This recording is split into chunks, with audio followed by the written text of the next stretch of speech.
This happened to my dad a number of years ago. He has since passed away, but this story is one that I always remember in my mind as being the one that gave him the most chills. He didn't tell it often, but when he did, and it usually required alcohol for him to do so, it would always give him a look that I rarely ever saw in him. A true and profound fear that we as a family rarely ever saw, and a particular vulnerability that was very unlike my father. But now, onto the story. My dad was working in the army. I can't say where, I don't know if I can now. In any case, he never said specifically where. This must have been at least 50 years ago. He was on patrol on some rural area of the base. He was led to believe and understand that the area had previously been somewhat inhabited. The land was repurposed as a base, and the subsequent houses in the rural vicinity were either destroyed or just left. I think there were about 3 houses that were in the woods which were already overgrown and abandoned by the time the base was got, where it was considered too much work to go about bringing them down. So they were left there, as edicts to what came before. My dad was doing a patrol one night in the dark. He said it must have been past midnight, and he was by himself, on a little vehicle, making sure that everything was in order. He was relatively bored and just listening to the sound of nature, when suddenly he spots something out in the woods. He jumps off his vehicle and shines a flashlight towards the woods, where he clearly sees something move. He radios in to say that he's seen movement, and he starts making his way closer. He sees and hears footsteps and movement, the swish of a robe, it seems. My dad walks near to one of these old houses, and he illuminates the house. Doesn't see anyone inside. But now, the intruder, person, is gone. He makes his way towards the house, which he had never done before, and is feeling a bit apprehensive. Even though theoretically there should be no one there, it still gives him the creeps. He opens the door, which was unlocked, and shouts out to reveal themselves, and that they were trespassing. But there is no noise whatsoever. He looks around the house, the musty smell invading his nose, and his ears only being filled with the footsteps he himself makes in this sinister house. It's very small. He clears every room downstairs and starts making his way up these thin, rickety wooden steps, which he was dubious would hold his weight, but he needed to do a thorough inspection, as protocol demanded. When he reached the top of the stairs, he noticed there were 3 small rooms. He went into each of them in turn, and upon the last room, saw a small ladder and an attic leading up to it. He had a really bad feeling. The hairs on the back of his neck were standing on end, and he really didn't want to go up those stairs. But he knew he must. So, up he went. One of the stair rungs actually broke under his feet on his way up, which nearly gave him a heart attack, but he soldiered on. When he made it to the top, he shined his flashlight all around, and as expected, heard and saw nothing. Just a few old children's toys and sheets and stuff, nothing of real interest. He did see something though. Maybe there could be someone hidden behind the sheet. The attic was quite small, and so he made his way in and pulled back the sheet to reveal nothing. Satisfied with his search, he made his way back down out of the house. He hadn't got any response via radio yet, which he thought was odd, but brushed it off and made his way back to the vehicle. Just as the keys were entering the ignition, did he hear something again? He looked over and swore he saw a shadow move. He shined his flashlight in the general direction and saw that again it was heading towards the house. This time he ran, convinced he was going to catch whatever or whoever it was. He ran, but when he reached the house, it was gone. He used his flashlight to shine all around the house, not wanting or thinking he should go in, seeing as the door hadn't made a sound as it squeaked like hell the first time he entered. When he'd pretty much done a whole lap of the house, he decided to give it up. He wasn't sure what it was, and thought that it would be best to leave this to someone else. Just as he was rounding the house to go towards his vehicle, did he hear a light tap on the glass of one of the windows. He knew something bad was about to happen.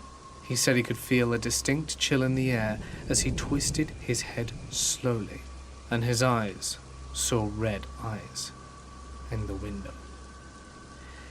It wasn't so much the eyes themselves, but the dark shadow of what appeared to be a body, absolutely towering over him. It was behind the window, at least 8 feet tall. As you imagine, my dad promptly crapped himself and ran as fast as he could to the vehicle, and drove all the way back. He told absolutely no one this story. It took him a number of years before he even shared it with us. But a few years after, while out with a few drinks with a few colleagues of his, did one of them bring up the abandoned properties. They asked the usual questions about if anyone had been in one, and my dad piped up. He said he thought he once saw something while doing an inspection, but it turned out to be nothing. One of the members of the group went silent, and then asked, "Did you see the eyes? Were they red?" The others in the group didn't know what they were talking about. Something in the house, perhaps? And my dad looked him square in the eyes and just nodded. The nod was so much more than a nod, charged with comprehension and understanding that they had shared in the same disturbing experience. They never spoke any more about it, but my dad admits that it was something truly disturbing, and never inspected any abandoned properties again. I had just moved out of a share house in the suburbs and into my own crappy one-bedroom apartment in the city. I am a male, and at the time was around 25 years old. My apartment, while old and small, was located about 500 meters from one of the most popular night spots in the inner city. As I was in my mid-20s and out on my own, this was the perfect place for me. This was because my friends and I were quite social and would frequent bars and nightclubs in the city, and the taxi fares were starting to add up. Also, this new apartment was close to my work, so the move made sense. I got settled in right away and invited my friends over for pre-drinks before hitting the clubs. Due to the limited space in the apartment, this means that some friends were inside and some were drinking on the walkway just out front. We had the music up and had just started drinking, but between songs I could hear the couple next door arguing. Now the apartment was old and crappy, which meant thin walls as well, so I pressed an ear to the wall in order to listen. I hadn't met any of my new neighbors at the time, as I didn't take too long in moving in, and I didn't see anyone during. I was curious. Judging from what I could determine while eavesdropping, there were a gay couple in their early 30s. One of the men was yelling at the other to go next door and tell us to keep it down. The other was arguing that it was just a housewarming and to let it go for the night. Since I didn't want to cause too much trouble, I marshaled everyone outside to start making our way to the club, leaving my new neighbors in peace. Later that night, I came home alone as I was tired from the move and decided to let my friends carry on partying without me. I arrived at my door and proceeded to fumble around for my keys, when I looked up to see a man standing on the walkway in front of the next door apartment smoking a cigarette. He was tall and thin with brown, oily hair. I noticed that he had a cut lip and a faded but still visible black eye. "Good day," I said. "Sorry about the noise earlier," correctly assuming he was my neighbor. He replied, "Nah, you're right, mate. I'm Chris," and he shook my hand. I noticed his knuckles were red and a little bit scratched up, so I knew something was off. I apologized for the noise and said, "I hope I didn't cause any trouble for you." He withdrew his hand with a soft but cracking voice and said, "Nah, it's all right. Rick just gets a bit cranky sometimes, I'm used to it." With that, I finished off the conversation and told Chris that I'd see him later. It was about 2 a.m. at this point, and I just wanted to sleep, but couldn't help worrying about the potential domestic abuse going on next door. I decided to keep an eye on it for now, as I didn't have all the info. For all I knew, he could have gotten into a fight with someone else. As the weeks passed, I noticed that my new neighbors got drunk regularly and would argue almost every time. I could tell that Rick was the dominant one, as his voice was a lot deeper, and Chris seemed to be afraid of him during their shouting matches. This is why I kept my distance and never really socialized with them. I would even overhear them arguing about me, and that Rick thought that Chris liked me, etc. I would just tune out all of this with headphones and video games, not to mention an active social life and full-time work to keep me occupied. I did find myself avoiding having guests over because of the neighbors. I would opt to meet people out, as their arguments would be quite upsetting. This was working out fine enough until Christmas Eve that year. I was arriving home after having come from some last-minute Christmas shopping. I was getting ready for a night of present wrapping, as I was to visit my family the following day for Christmas. As I arrive home, I noticed 2 police cars outside and Anna, an Asian woman who lived a few apartments up from Chris, screaming. I asked her what happened, and all she said was, "It's just so sad," while sobbing. I could see 3 officers trying to restrain someone, and there was blood on their uniform. I came just a little bit closer to see Chris's oily brown hair in the center of the affray. His face was bleeding from his jaw where he had apparently been slashed by something sharp. They got him to his feet, and I could see that his cheek had been cut so deep the skin was flapping open as he struggled and resisted with the police. I recoiled in shock, and I went to comfort Anna, who was crying uncontrollably at this point. Suddenly, Rick's voice boomed out of nowhere. "You see what you've done? You loser, just kill yourself." This frightened me, and my instinct was to get me and Anna to safety. Even though the cops were here, they had their hands full with Chris, and I certainly didn't want to get involved in such an ugly fight where knives were involved. Anna refused to come with me and said she would be fine. I looked around to see where Rick was, and he kept yelling at Chris the whole time. The 3 cops struggled to restrain him, and I could hear Chris whimpering apologetically in between. I couldn't see where Rick was, so I decided to just go to my apartment and lock the door. As I turned to go, I froze, as Rick's voice boomed, "Where'd you think you're going?" A chill went down my spine as my brain struggled to reconcile the fact that these words were coming from Chris's mouth. I felt panic grip me as I realized that all this time Rick and Chris were the same person. All the fighting, laughing, drinking, and carry on that I couldn't help overhearing the last couple of months had come from one solitary person, a lonely guy in his small 1-bedroom apartment. For some reason this made me feel sick. I later learned from Anna that this wasn't the first time the police had come out to take Chris away. Anna explained that he spent a few months at the local psychiatric hospital each time. His father owned the apartment, so it was here waiting for him when he got out. I moved out a few months later, and while it's a sad situation for Chris, I really do feel for him. My wife went to university with a woman who had a big, jagged scar on her throat, and one day she told her how she got it. Some guy followed her when she left school, grabbed her from behind, cut her throat, and raped her. She woke up in the middle of the attack and got her thumb into his mouth and ripped his cheek open, gave him a full-on Joker scar on one side, which distracted him enough for her to get away.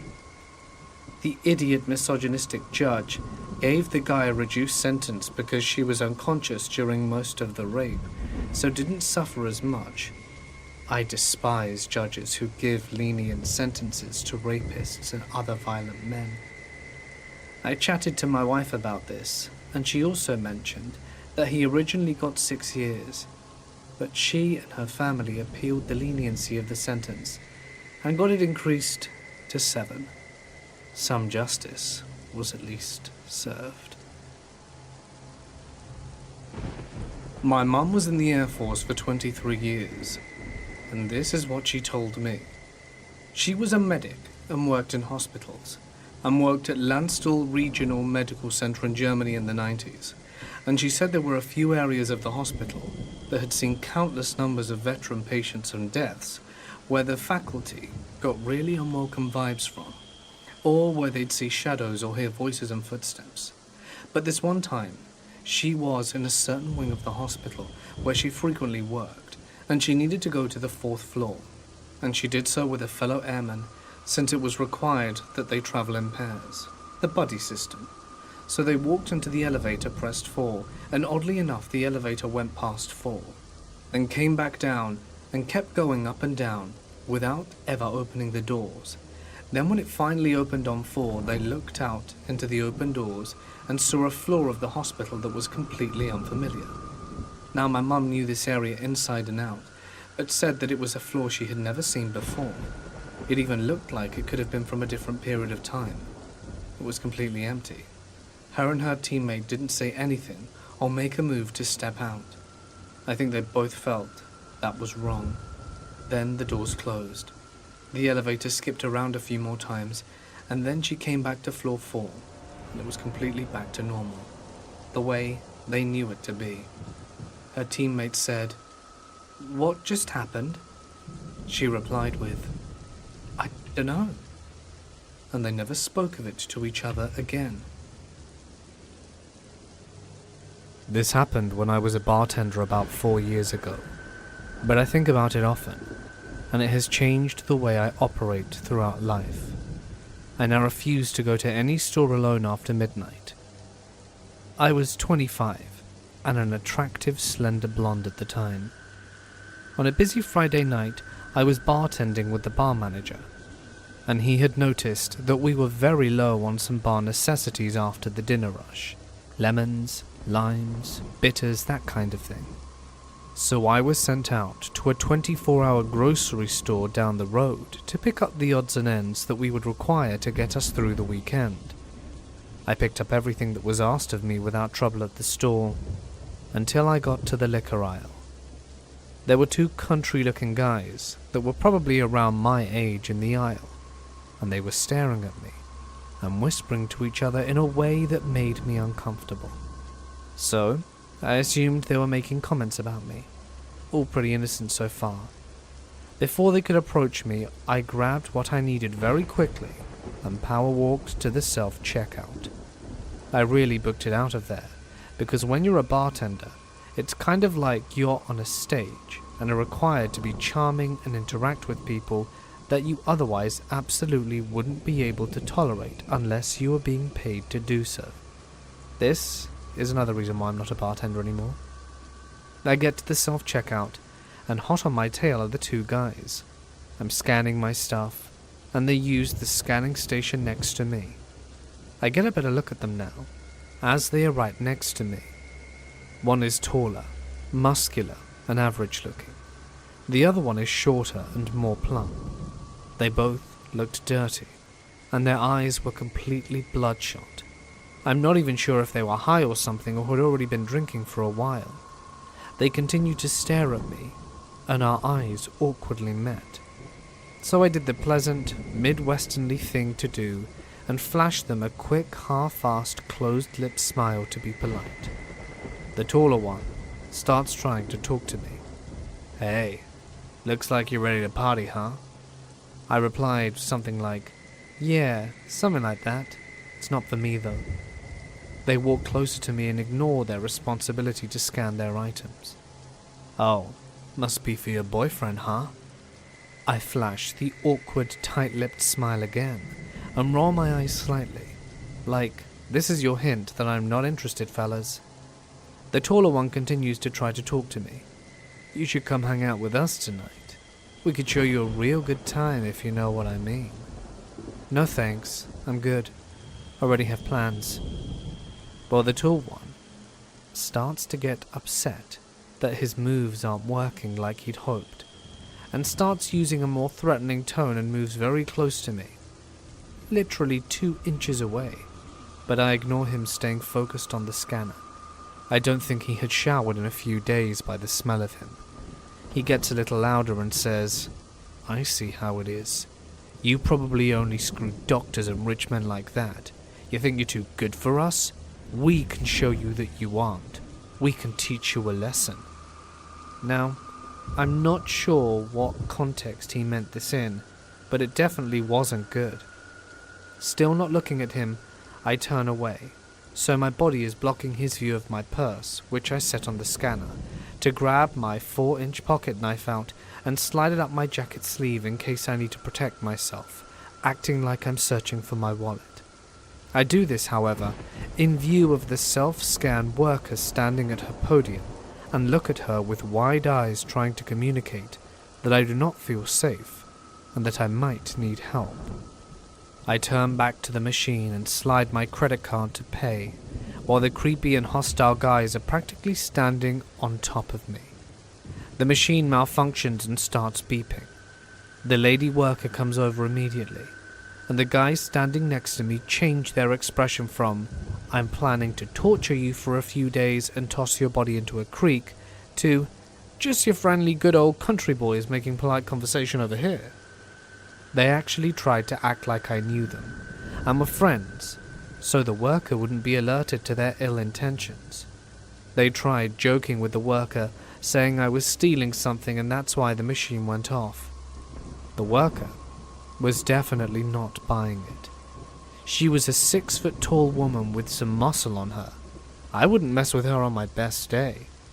She pressed a few buttons on the screen, shooting the guys a very unimpressed look when they were trying to act charming, and cancels the order completely.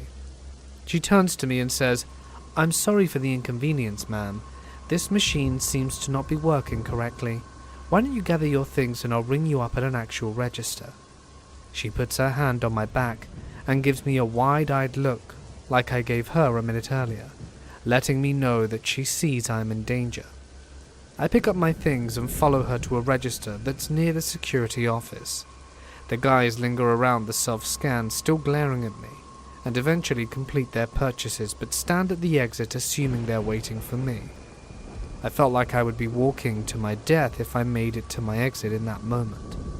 The worker keeps a close eye on the guys and scans my items. As she's scanning, she tells me there really wasn't anything wrong with the machine I was using. It just misread my credit card, and she said, I had a bad feeling about those guys from the moment they walked in, and then I saw them getting aggressive towards you. I already rang security to be ready to walk you to the parking lot and make sure you left safely when you were ready to leave. Then I saw you take that knife out and put it in your sleeve, getting ready to protect yourself. Good girl. As much as I'd like to see you show them, they picked the wrong girl to mess with. I'm glad I was able to pull you aside and make sure you were safe. I see them waiting by the door for you. I'll just keep pressing buttons on the screen and act like I'm having trouble with your order until they give up and go outside. Our security officer and I are both going to escort you to your vehicle when you leave. I thought to myself, this woman seriously deserves a raise. I thanked her over and over again and told her what they said to me, and I was getting afraid because I don't know what these guys are capable of. As I'm talking to her, my bar manager calls me to see what's taking so long. I explain what's happened, and he was obviously very concerned and ready to come up there himself and kick some ass. A sweet sentiment indeed. By the time I hung up, the guys had given up and walked out to the parking lot. The worker said to give it another few minutes because she had a feeling they may still be in there, waiting for me to walk out, and see which vehicle was mine so that they could follow me. My instant thought was, now way, they have to have been gone by now. But I was wrong. The worker and security guard escorted me out, and it was after midnight. so you can imagine how empty the lot was. Towards the back of the lot, there sat an old, big pickup truck running with the lights on pointed towards the store. It was a huge parking lot, and it wouldn't have made sense for them to initially park like that. So I'm assuming they moved the truck to sit that way, so that they had a full view of when I exited the store and got to my vehicle. It was like being stalked by hungry lions.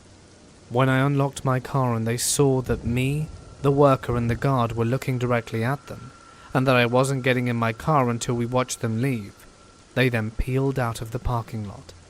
I mean, they seriously did a burnout to establish that they were pissed and trying to intimidate us.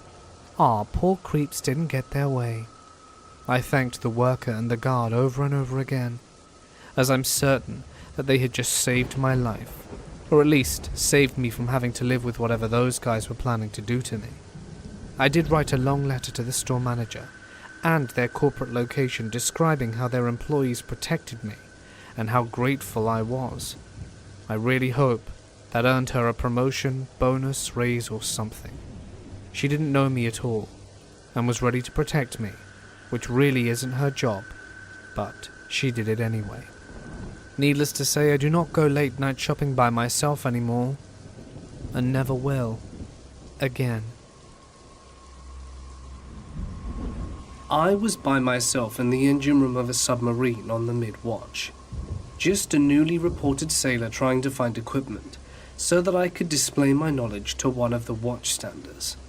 There are a number of bays in the engine room lower level, with narrow passages that pass through the center. I came down one of the ladders, and I swore I saw someone walking across the ship about 15 feet in front of me. I could hear his footsteps as he walked around the corner and out of sight. 3 problems. 1, he was wearing utilities, an older light blue blouse, and dark navy slacks. Nobody has utilities anymore. They had been phased out 3 years earlier. 2, there was only one other person awake in that engine room that late at night, and he was standing at the top of the ladder behind me, waiting for me to come up with the answer to his question. 3, he wasn't actually there. I wrote it off as sleep deprivation, but I'll admit, it shook me for a while. Fast forward to 4 months later. I had gone out to sea with another submarine of the same type. While I was there, I met a sailor who had previously served on my ship. After a few weeks of standing watch with him, he told me a story of a sailor who had committed suicide while on watch when he served on my ship almost a decade earlier, in the engine room, in his utilities. I wish I could have gotten a picture of the look on my face. I'm sure it was the definition of disbelief. I worked at a small family-owned bicycle shop.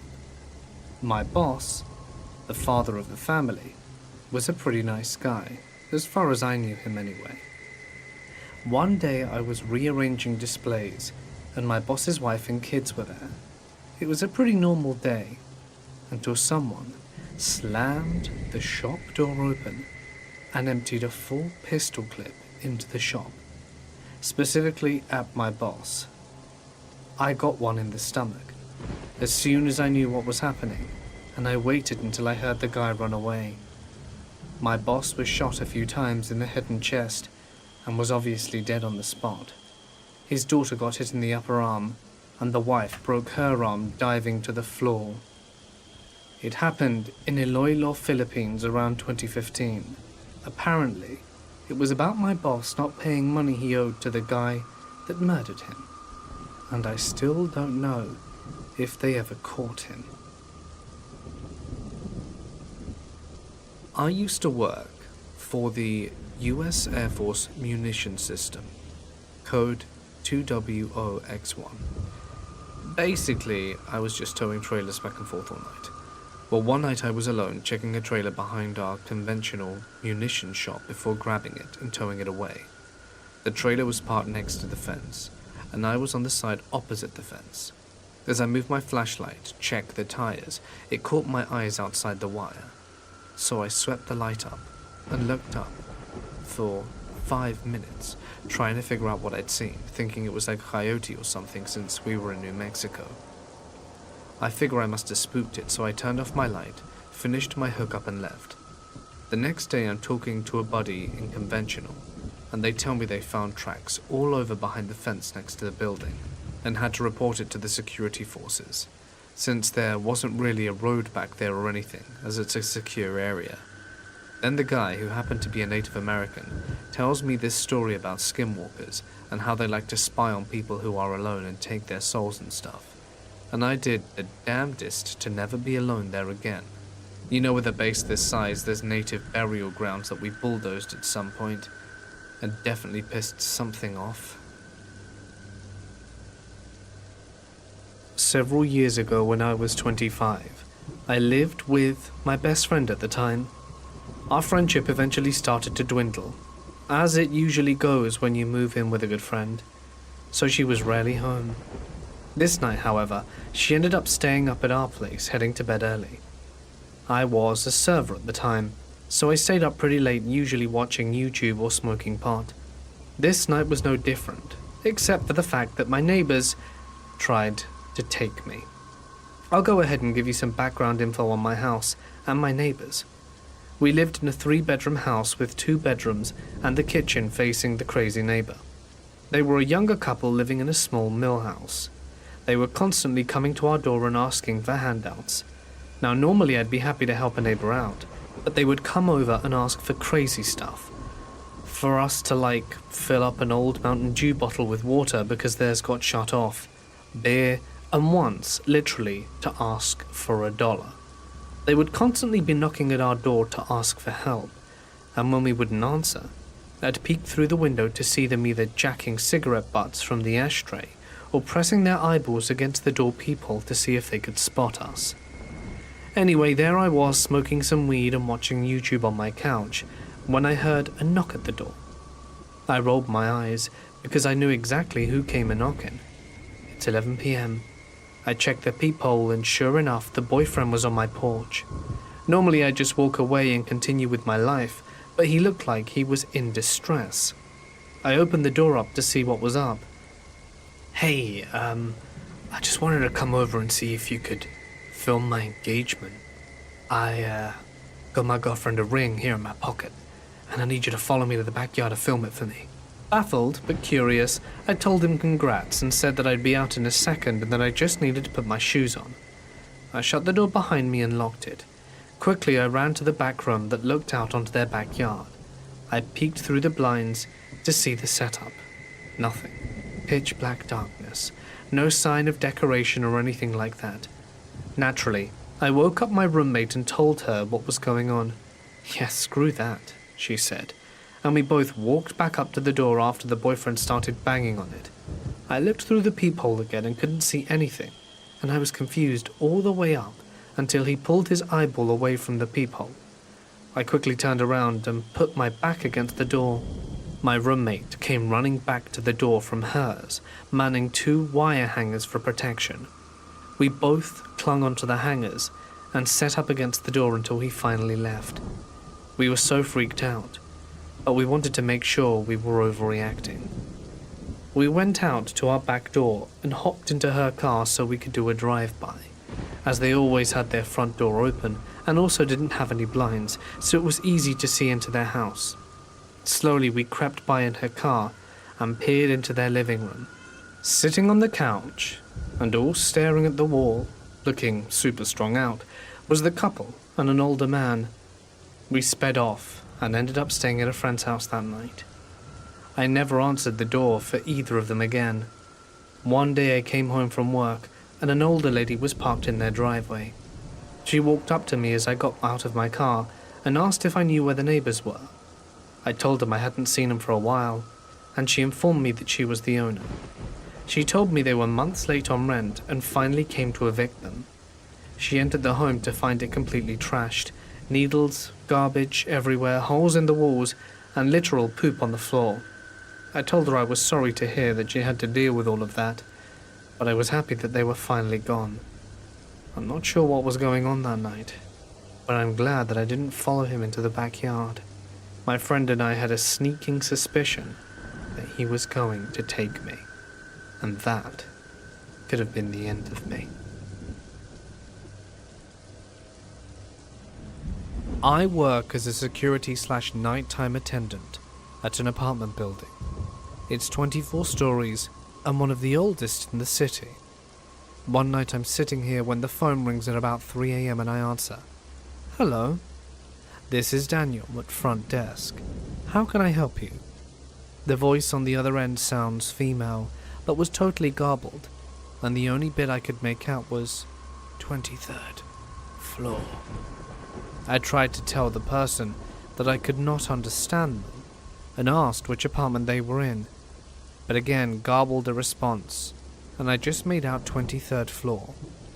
After the third time of trying to understand them, and the same response, I said since I couldn't understand them, I would go up and meet them in the hallway. So I go to the main elevators, and surprise, surprise, they are both on the 23rd floor. Fortunately, we have an older service elevator, and it's only on the 7th, so I call it down, get it, and hit the button for the 23rd. But it won't move and the inner door won't close. So I go to unlock the reset panel, and boom, we start going up, door still open. I'm freaking out a bit, and the elevator is shaking because it goes pretty fast and is old. As I'm ascending, I just stay towards the back, and finally, I reach floor 23. I step out, door closes just fine, and I look around the hallway. There's nobody around. I walk along slowly trying to listen for anyone awake who might have called, but there's nothing. So now I head in the opposite direction and go towards where the regular elevators are, and when I get to them, they are just sitting there, with their doors open. I was pretty freaked out, but I knew it would just be the elevators going fritz, so I get in and figured I'd just reset them and get them to floor 1. When I heard the sound of the back stairwell closing, I quickly get out, go to the stairwell, and lo and behold, there's no one there. But the maintenance door to the machine room is ajar, and at that time, I'm the only one in the building with a key. At the top of the building is a large machine room, housing all of the really loud machinery that does stuff in the building and allows access to the roof. I don't like going into there because it's creepy as hell, and no one ever goes in there. So at this point I'm seriously freaked out, but muster up and head inside. Hello? I shout, but to no response. The lights in this room flicker because they're terrible fluorescent, so I can't see well either. But at the end of the room I can make out the roof access door, and sure as hell it's slightly open. So I slowly continue forward, checking the space in between each machine as I walk by, to make sure there's no one there. And there isn't. I open the roof door access. I can't see anyone ahead of me on the roof, but there is a slight wraparound, and if there was a jumper or something, I needed to be sure. So I step out and leave the door ajar like it was. Almost immediately, the door is pulled shut. Now I might have written it off as wind or something, but this door is hard to shut and really hard to open. Really hard. I immediately grab the handle and hank it open, slam it behind me and run straight for the maintenance door. It automatically locks when it's closed, so I slam it shut too and go back to the 23rd floor hallway, get into an elevator, which the doors are still open for, and go all the way down to the 1st floor. I go back to the main lobby, and as soon as I sit down the phone rings. I pick it up, don't say a word, and sure as hell, garbly voice again. The only audible thing I can hear is a voice saying, 23rd floor. I hung up the phone, turned off the ringer, and spent the rest of the evening just staring at the parking garage security monitor. There's been a bunch of creepy things happening in this building. It's basically like the Overlook Hotel at night. I walked past a dark room here on the 1st floor once, and swore I saw myself standing inside it. The next night as I'm inside said room cleaning, the lights flip off, and I turn around to see a quick flash of myself walking past. There must be some creepy ghost or something playing games with me at work. Why was it trying to lure me onto the roof of the building? I can only speculate. Perhaps it wanted to throw me off. I'd like to share with you an extract from my grandpa's memoir. It goes like this. There was an incident during my time stationed in Guam back in the 1960s. I'm unable to explain very well.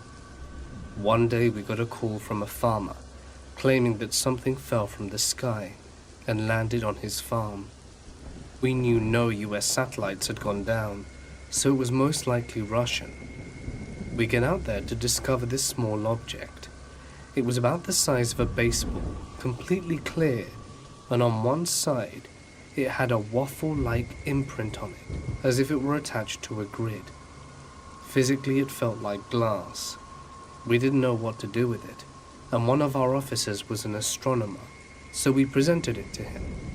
He kept it as a paperweight. One day while speaking to him, I accidentally knocked the object off his desk, and it looked like it was cracked and about to shatter to pieces. About 5 minutes or so after, the object was clear again. All the cracks were gone. We struck it a few times again just to watch the object fix itself. I ended up telling my buddies about it, and they wouldn't believe me. When the officer was off base one day, we snuck into his quarters and took the object. Everyone then proceeded to try and break it, but it would keep fixing itself. We stopped doing this when someone had thrown it so hard it bounced off the cement and dented one of our fighter jets. Word about the object spread quickly. The local base newspaper even did a story on our incident, after the officer reluctantly allowed it. Days later, some men, purporting to be from Weapons Bureau, showed up on base. Not only did they confiscate the object, but they tore through our quarters in order to find every issue of the newspaper which was printed. After that, we were told everything we had seen and read were classified, and to this day, I'm unable to explain the object's unique properties. This isn't my story, but my cousin's. She was married to a crazy man. I won't go into the detail about the way he was, but it was awful. He was insane. Also, before he married my cousin, he had another family who all died in a house fire. All 4 of his children and his previous wife. We all felt bad for him, for suffering such a tragic loss, because we didn't know what he was like behind the scenes at home. We never suspected anything off about that, just thought it was a tragedy. Well, finally my cousin decided to leave him. She took her 2 kids and moved away. She had to leave abruptly, so she was missing a lot of important things, social security cards, birth certificates and stuff like that. One day after things cooled down between her and her ex, she arranged for her to go over to their old house and gather the rest of their things. He asked them to bring the kids because he missed them. Luckily, she decided to let them stay at their friend's house instead. She went over to the house, and he was absolutely enraged he didn't bring the kids. He shot my cousin 4 times and then shot himself in the head. He was planning to do a murder-suicide with the whole family. That's why he wanted the kids there. My cousin was shot twice in the neck and in the face and arm. Somehow, none of the bullets struck any major arteries or anything, and she was able to make it to the next-door neighbor's house to get help. She survived the murder-suicide attempt, and her ex didn't. The whole thing really makes me look at that house fire tragedy a little differently. I was in Navy boot camp in Orlando. I was alone on watch in our company's barracks compartment. I was checking all of the windows because the CC liked to unlock 1 or 2 to make sure we checked them all. That put me between the racks or bunk beds on the wall. I caught movement down the middle open area of the compartment. A flash of white. White shoes meant brand new recruits. We had been there long enough to know we were wearing our black Oxfords. I went between the racks to the middle so that I could see who had come into the compartment. The outside door definitely hadn't opened, and I would have heard the door by the inside stairwell. The door to the laundry area was locked. Standing across the open area, by the other row of racks, was a girl with dark curly hair, wearing the same female utilities as me, light blue shirt, black pants, and was wearing the white tennis shoes, which meant she'd been there only a few weeks. She looked at me and then she wasn't there. No place for her to go. We were in the middle of the compartment, yards from the door, and nowhere to hide. I didn't see her move. She was just there one moment and the next, gone. Only saw her for a heartbeat or two. Spookier still, years later, someone was telling us about doing roving patrol watch at boot camp and how they kept finding a pair of white sneakers in the locked laundry room of an empty compartment. It freaked her out. They said that they would then put the shoes outside on the breezeway, then lock the door, but the shoes would be thumping in the dryer when they came back around. She said the red lights always looked darker in there. They'd do their checks and leave as fast as they could. They thought one of the CCs was playing a joke with the shoes. I asked which building, which wing, which floor, and it was my old compartment, exactly the same place I had seen that girl. When I was really small, my parents would let me stay up late on the weekends to watch TV until I fell asleep. I really loved these times, and I would stay up later than anyone else, just because I could. One night I was almost asleep on the couch when I heard a noise on our front porch. It was the sound of our old-fashioned porch swing moving back and forth. I was a little scared, so I crept towards the bay windows of my living room and peeked out towards the porch. Sitting on my front porch swinging was an older woman, probably in her 50s, wearing nothing but a nightgown, covered in blood, and holding a huge kitchen knife. I flipped out and immediately ran screaming into my parents' room, but was too terrified from my words. My parents saw that I was upset, but when I was finally able to tell them what I saw, my dad got really angry at me and told me that it was just a dream and to go back to bed. I refused and kept crying and screaming until he'd had enough and snatched my arm and dragged me towards the front door to prove that nothing was there. I kicked and screamed all the way, trying to make him stop, but he kept on pulling. Finally, when we got to the door, he unlocked it, swung it open, and said, "See, there's nothing."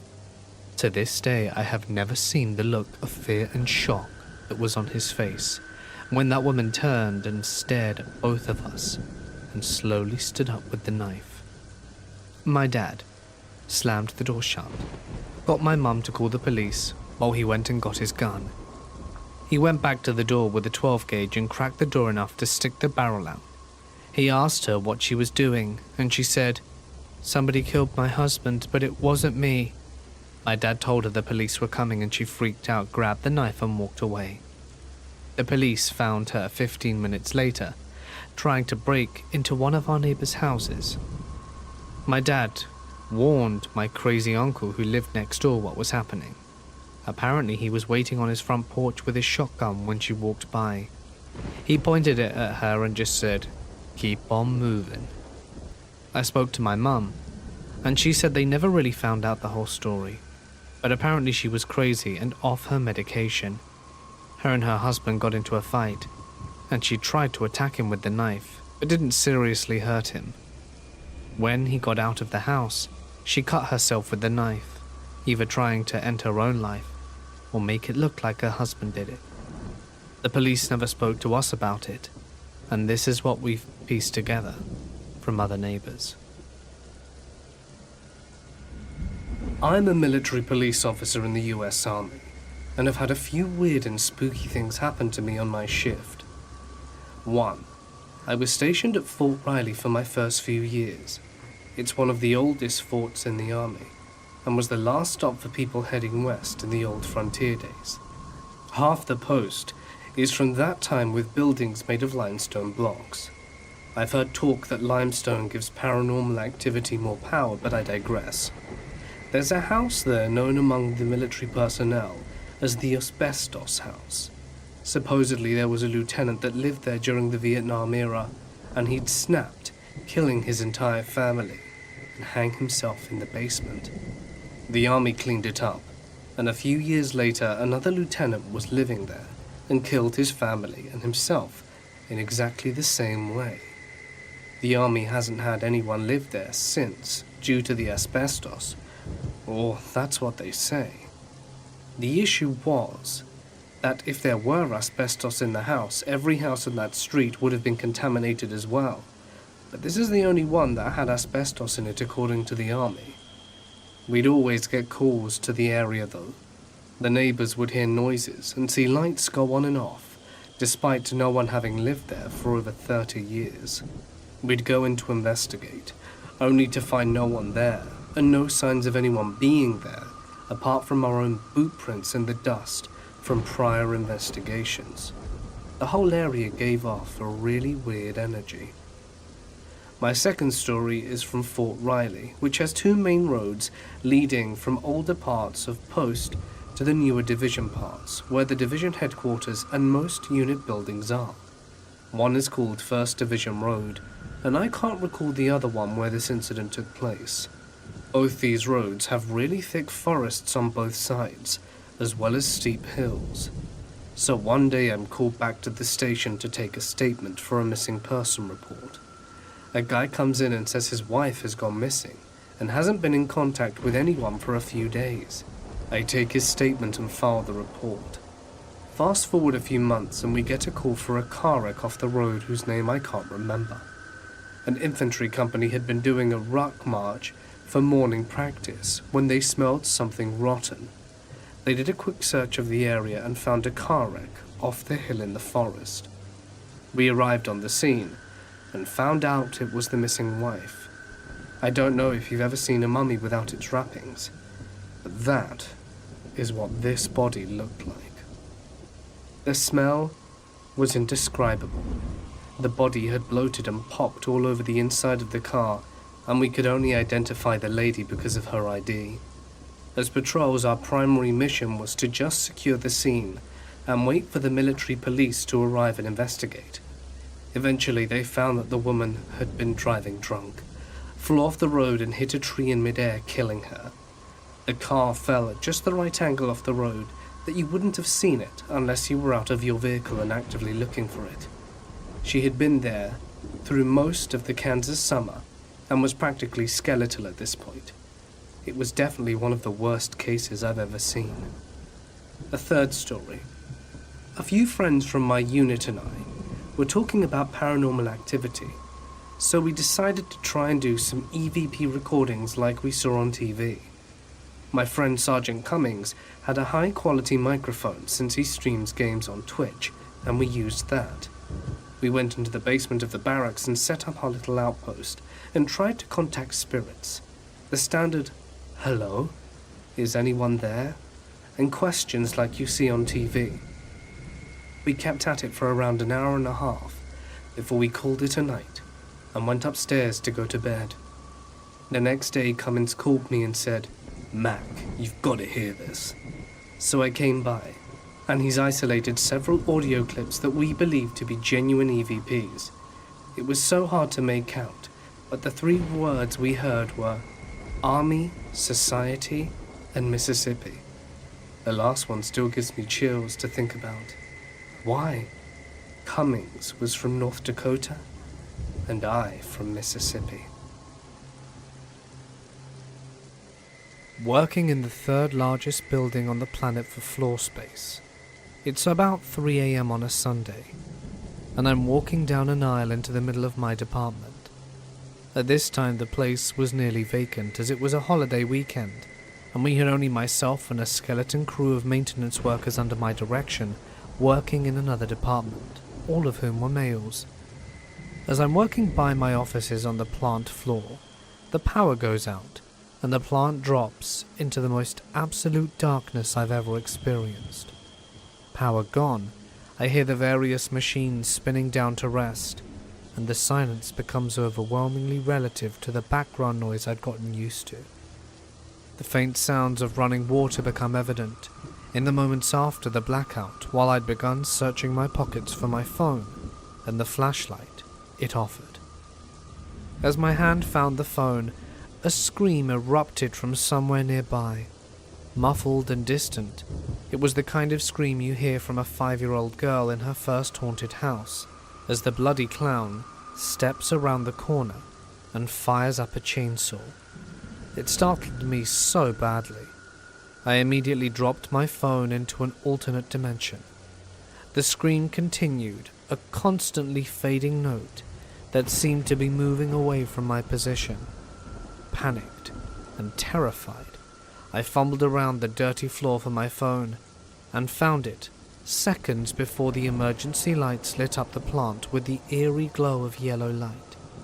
Sweat beaded on my forehead as I looked around me. Muscles tense. I'm ready to defend myself against whatever this was. I tried to radio a few times before I realized that the power outage meant the digital frequencies were useless without the receiver up in the main office. I started to move through the various production lines towards where I assumed the scream had originated, mind working furiously. I had no women in my crew tonight, and we were the only people allowed in the plant. So where had the scream come from? Details began to press into my mind that I hadn't noticed before. The apparent youth of the voice behind the scream made no sense, and it was a scream of pain, the kind you cannot even attempt to control. It had faded away from my position gradually, and then trailed off, as if she had run out of breath. As I stepped towards two products on one of the final assembly lines before a wide open space in the next apartment, the emergency lights dimmed, that audible electricity buff filling the space around me. Struggling to understand what was happening, my senses were again knocked askew when the normal plant lights blazed to life above my head, leaving spots across my vision for a moment, and forcing me to raise a hand to shield my eyes. As the shadow crossed my vision, I saw it, or rather, I saw her, only for a moment. She stood there, hands outstretched towards me, a vague outline partially hidden behind one of our products. Dark features were the only distinguishable characteristics I can remember, as my reflexes in that moment had been to blink against the bright lights, and she was gone after that. To this day I have no idea if what I saw was real, or if I had imagined it. No tales are told to the mysterious young woman in the repair hall, not by anyone but myself. No one knows of any deaths matching her description in the area, or ghosts known to haunt the plant. Not a soul has heard a scream in the darkness, not before, during, or after those black pre-dawn minutes. Believe me, I tried to find anyone with information that might explain what I saw, all to no avail. I'm left wondering, with a memory more crisp than any photo I've seen, of that young woman standing in the distance, her arms stretched towards me. Needless to say, I did not revisit the location of said event, ever, because notes don't get any bigger than that. This is a story that my cousin shared. He had joined the army and was stationed as a craftsman, basically a private in the engineering division, and he had signed up as a mechanic for an apprenticeship. They were sent to Thailand for some kind of training and had a weekend off. Naturally, they went and got absolutely smashed at the bar. Their night was over, and they were walking back to their accommodation along the beach, when a Thai man walked up to them and pulled a gun. He was attempting to rob them. In my cousin's words, had he not been so absolutely hammered, he would have just given him his wallet and walked away. Instead, his drunken ass wrestled the gun out of his hand and just yeeted it into the ocean. Then he shoved the dude onto the sand and laughed before walking back to the accommodation, realizing how absolutely idiotic he had been the next day. I mean, he was savage and incredibly lucky, but there's a very good chance he could have ended up dead and forgotten on a beach somewhere there. My grandfather was a pilot in the Turkish Air Force way back, and being part of NATO, they sent them to Canada to attend Air Force Academy. Just to give you some context, he is very uptight and serious, often the reason being a soldier comes into play. He is the reason why I know a lot of astrophysics. He guided me to science and facts his entire life. Rest in peace, Grandpa. Anyway, he told me he and the rest of the school, including the flight instructors, witnessed a UFO hovering above the main building. He says it came too close to the ground and it was basically impossible not to notice. Then, just as baffled as people are, the UFO shot up straight almost instantly. Must be pulling G-force that would have easily killed a human being. I never saw a UFO with my own eyes. Every object I've ever seen in the sky had an easy explanation. Some took longer to realize, but now it comes to me very naturally. I'm a little skeptic about the whole aliens visiting Earth thing, but science says it's not impossible. Fermi's paradox can easily be solved. I also spoke with my mother, as it was her father, and she gave me a few more details that I can remember. It was during the winter of 1958. And after the meal, my grandfather didn't like to talk about these things in general. Only after I pushed him hard did he spill more details, but I forgot some of them. Thanks, Mum. I was in the National Training Center at one of the military's training facilities. There are mock towns and villages here, some rumored to be haunted, which may be true. My platoon and I spent the night at one of these mock towns due to rain and flooding at night. I forgot to mention this is a desert with mountains and hills. Well, we took shelter from the rain in a building that was quite lengthy, and it was 2 stories and had an upstairs patio that also led to more stairs to the roof. As we explored the building as we had nothing else to do, we see furniture and a bit of flooding upstairs and downstairs. After a while, we go to bed, and a lot of us were sleeping in the entrance room, and 5 of our soldiers were sleeping in a room towards the back of the building. Come midnight, 30-ish of us were awoken by some loud slamming noises that came every 3 minutes or so. Mind you, there was no wind because all the doors and windows were shut. There's also no electricity in these buildings, so no aircon.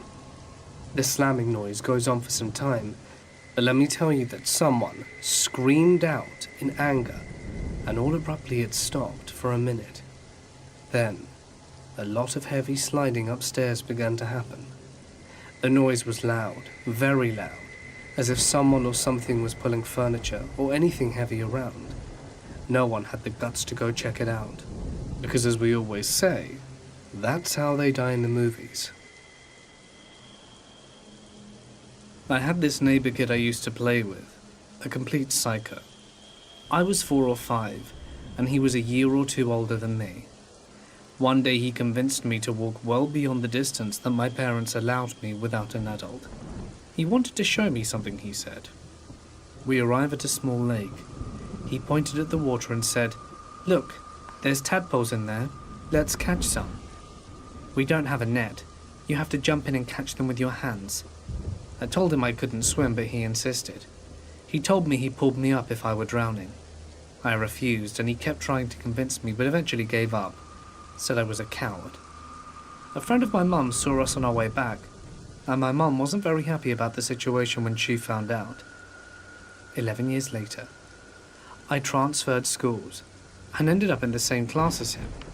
I figured my childhood memory of him was exaggerated. We spoke about the childhood memories. He told me how one of our neighbors who was a cop had screamed at him for no reason because he was playing with a cat. Remember this? I told him it was nice to see he had so many friends. He responds, "Friends? They're not my friends, they're kids. I only let them think I'm their friend." I smiled the whole time and figured he was joking. I later told my mum about having met him and she went quiet. I told her that he seemed to have turned out all right and said nothing more. A couple of weeks later I brought it up again. She said, "As a mother, I'm never able to trust that boy. and you shouldn't either. She went on to tell me how I was unable to sleep and cried a lot at night when I was a young kid, reason being that he had told me he was planning on burning down our house and murdering me and our family in our sleep.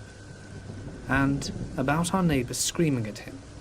Turns out he was actually torturing the poor cat. After that, I avoided him. Thinking back, his behaviour was off even as a young adult. He was clearly manipulative and lacked empathy. I'm pretty sure he wanted to drown me that day and wanted to make it seem like it was an accident. Many of the things he did are the telltale signs of a young serial killer. When I was 17, I was an IHOP server. I absolutely loved working the graveyard shift. The money was good, I had great regulars and lots of fun drunks. Whatever. Well, it's 4 AM and we need to cut our cook on Saturday night. Problem is, it's 2 hours before his wife wakes up, so he has to chill for a few hours in the restaurant or get a ride home. Well, the cook had been doing our manager a favor by coming in, so she asked me to take him home. I asked him where he lived, and he said North Tulsa. Okay, so anyone who knows anything about Tulsa knows that North Tulsa is where all the gang shootings and violent crimes happen. South Tulsa is where all the rich people live, and where we were. Upon hearing this, my manager, who's a mama bear type, is like, no, absolutely do not take him home. I laugh her off, and see that the cook is pretty desperate, so I say I'll drop him off. She looks really disturbed and tells me to hand over my apron with all my cash in it, and she tells me that I can get robbed. Best if they just take my wallet and not the $130+. Cool, whatever, just don't be stupid. I know about North Tulsa, and I know that it's all highways to get to his house. So I go, take him in my huge suburban SUV, and take him to his ghetto neighborhood. I get turned around on the route back, and ended up going to a gas station for directions. I go to a Quick Trip, which is one of the nicer gas stations, and park my car in the front glass door, when I see 2 women at the payphone out front, and don't think much about it. I lock my doors, roll up my windows and get inside, get directions from the dude at the cashier desk, and get back to my car. Then the 2 women are nowhere to be seen. So this is how it goes. I get in my car, check my written directions, and then notice something in my rearview window. I turn around, and there are 2 people crawling out from my back seat into the seats just behind me. They knock over a box of VHS tapes that I was getting rid of as they crawl over the seats. I had forgotten that my trunk doors don't lock. My horn in my car doesn't work, but I flicker my headlights right into the Quick Trip, trying to get the guy's attention. These are the women from the phone booth earlier, and both of them seem like they're high on something because they're giggling like nuts. One of them is just reading my VHS tapes out loud and throwing them. The other one, jovial, just insists, "Hey, we need a ride home." So being scared does stupid things to you. Like, I know that this was stupid, and I should have just gotten out the car. But instead, about to wet myself, ask her where she lived. "Just down the road." In the rearview mirror, she looks like she's really messed up on something. Her hair's looking nasty, her clothes are all dirty, and in hindsight, I'm wondering if she's homeless. I keep flicking the lights, and when it seems like nothing is happening, I bolster myself and pull out of the parking lot. Whatever, I'm gonna be just fine. Just drop them off, I say. And then she says, "That's right, girlie." And that makes my skin crawl, and I drive her in the direction she's pointing. So we drive, and drive, and drive. It's dark. The highway is long. And the other one is like, "Ask her for money." I'm feeling petrified. I feel like it's been 10 minutes, then 15, and all they're doing is messing up the back seat of my SUV and telling me to keep going. Eventually we get to this country road, and there's nothing I can identify out here. The roads have potholes, and I'm trying to think fast. I start seeing dilapidated houses and motorhomes. They're taking me somewhere, and I don't know where that is. And just as I'm lost in my thoughts, the first one leans real close to me between the seats and says, "Are you scared, girlie?" Let me tell you, those 4 words nearly made me wet myself. I slam on the brakes at that. Fear does stupid things, and looking back I can see how dumb that was. But you don't know what to do when you're scared until you're there. She's thrown halfway into the front seat, and the other one is cussing her head off. I start slamming on everything, making my 5'8" self seem as big as scary as humanly possible. I slam the glove box over and over again, and I'm screaming at the top of my lungs that I have a knife and to get out of my car. I have a knife, when in fact I don't have anything. I just started kicking and thrashing and screaming and cussing. It's all kind of this crazy fear-induced mania, and eventually one of them figures out how to unlock the door, and they roll out my car with half of my VHS tapes onto this country road. And with that, I slam on the gas and drive off as fast as possible. I am terrified to turn around, and at some point I find the highway again. I'm still just as lost as before, but I don't stop for directions, and it takes me a good 45 minutes to figure out how to return back to the IHOP. To be honest, I'm so mad at the guy at the cash register, but I don't know what was up. My manager is getting off shift, and she had thought I'd died. I remember being so damn happy to see her. But hell, fear is a stupid thing. I was stationed at Redstone Arsenal, Huntsville, Alabama, September 24th, 1989, in the Advanced Individual Training Program for Ammunition Specialists. We were sent into the field for our field training exercise later that day in the pouring rain. My battle and I set up our tent at the end of the line, which was located near the edge of the woodline. This was around 8 p.m. Later that night at about 2:30, I woke up and needed to piss. The rain had stopped and the moon was full, and made the field by my tent look blue. As I was urinating, I noticed I wasn't the only one up. I looked into the field and saw a young girl between the ages of 5 and 7 running up the trail towards me. I watched her run past and up the trail into the dark forest.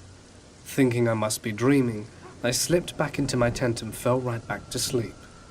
The next morning I was awoken for duty, and like most men, had to once again relieve myself. I went to the same place as before, and as I was relieving myself, remembered what I had seen that night. I looked into the direction I saw the girl come from, and looked to where I'd seen her run off to. There, up the trail, was a Civil War cemetery. I was totally taken aback, and was telling my battle what I'd witnessed. Other trainees listened and gave their opinions, which was mostly disbelief. But one of the NCOs nearby heard me, and came right over. He asked me to describe the girl, and what time it was. Boy, was he mad. He said that the girl haunts the base, and all the years he'd be stationed there, he'd never seen her. Everyone got quiet and walked away. That night, I had fireguard duty by myself, and no one else wanted to do it with me. I truly had some messed up neighbors growing up in Russia. My building still had a few alcoholics who would leave and break booze bottles everywhere and piss inside the building. But one man who lived on my floor was infamous in the neighborhood. This guy lived with his mother, who ironically was our building's janitor, although she was nearly fired several times for shirking her duties. This woman made moonshine in her bathtub, which often stank up her neighbors' flats. Her kid began sampling the moonshine early on, and was a full-blown alcoholic and juvenile delinquent by the age of 16. He soon moved on to heroin, and began beating his mother for her tiny janitor's salary for drug money. One time, he nearly put her in a coma, but she refused to press charges or kick him out. He broke into his neighbor's flat once for drug money and went to jail for that, about 2 weeks I think. We decided to get an extra door for our side of the flat after that. The junkie was a metal grunge fan and wrote band names and Nirvana quotes all over the walls of our already dingy building. Like all the other alcoholics/addicts, this guy pissed absolutely everywhere in the building, even in his own flat. The downstairs neighbors actually had severe water damage because of his piss, and his flat was so foul that the next residents had to gut it completely. This junkie took it to the next level once, and shat all over our floor's hallway when his mother wouldn't let him inside one night. My grandma and the building's other residents demanded for years that this individual be removed from the building to no avail. His own mother, whom he physically abused, defended her precious son at every turn and refused to kick him out or even to send him to rehab. Eventually they fell behind on their utilities and had to relocate to a smaller flat elsewhere in town. They lived there for maybe a year, until, rumor has it, the junkie killed his mother. No one knows what exactly happened, but the junkie was taken away by the cops when his mother died, and he was never seen or heard from again. When I was working as a cop on a military base, I loved working night shift. Didn't deal with 99% of the stuff that day shift dealt with, and what little stuff we did deal with was usually really uninteresting. Well, most every building on base is alarmed, and the alarms are tied right into the desks, so we know the instant they go off. When we get an alarm activation, we close the base, go check the building, pull on all the doors and see if we can get in. If we can, we go into the building and secure it, check all the doors and corners to see if anyone has set the alarm off. Well, one night, I was on patrol with my alpha, or partner, and we get called to respond to an alarm activation at the elementary school. So we go, secure the building, and call in that the building is all secure. No problem. Keep patrolling. About 15 to 20 minutes go by, and we get another alarm activation. We get back out there and check, and now there is a maintenance door open that leads into a boiler room. Nothing in it. We close it, lock it, and get out. Another 20 minutes, and another alarm. We respond. All the doors are still locked and we can't get in. The maintenance door is locked, and we call in the all clear. This time, my buddy and I sit on opposite sides of the school and watch to see if someone is coming and yanking the doors really hard to set the alarm off. We sit there and watch. Nothing happens. And right as we're about to leave, another alarm activation goes off while we're sitting there. We inform the desk that we'd like the building manager on site to help us secure the interior and let us in. Bear in mind at this point it's roughly 3 a.m. The building custodian shows up, and we start doing a walkthrough, checking all the classrooms and checking all the maintenance rooms, and that's when we see one of the maintenance doors open with the lights on in the room. Now this room is literally the size of a closet. We walk down there and look in. No one's in it, and that door is locked when it closes. We look in there and find a single footprint of a bare foot made of water. Left foot, as I recall. It appears to have been made by a small child. It freaked the living hell out of us because no one reported a missing child and the entire building was clear and still locked up. No one left. No one entered. And we checked every inch of the damn place. Literally, a 3-hour deep sweep, including ceiling tiles. Freaked the ever-loving crap out of us. And to this day, my partner refuses to go into that school. Speaking of which, schools really are spooky when they're empty. I was at Camp Leatherneck Helmand Province, Afghanistan. We were leaving my room, which was a large room with 8 other guys, to head to the designated smoking area at around 10 p.m. It was dark and clear. I lit up my cigarette as I was passing through the T barriers, and when I got back on the other side, I saw about 10 or so Marine/Army men looking up at the sky pointing. I looked up and saw 3 red dots in the sky, about the size of what you'd see on an aeroplane, but far apart in a triangle formation. So 1 light at each angle point. We're all looking up, and a second set of lights appear, a little to the left of this one. It was super weird, and at one point the lights from the first set get closer together, then apart again, then completely vanish. To this day, I don't know what it was.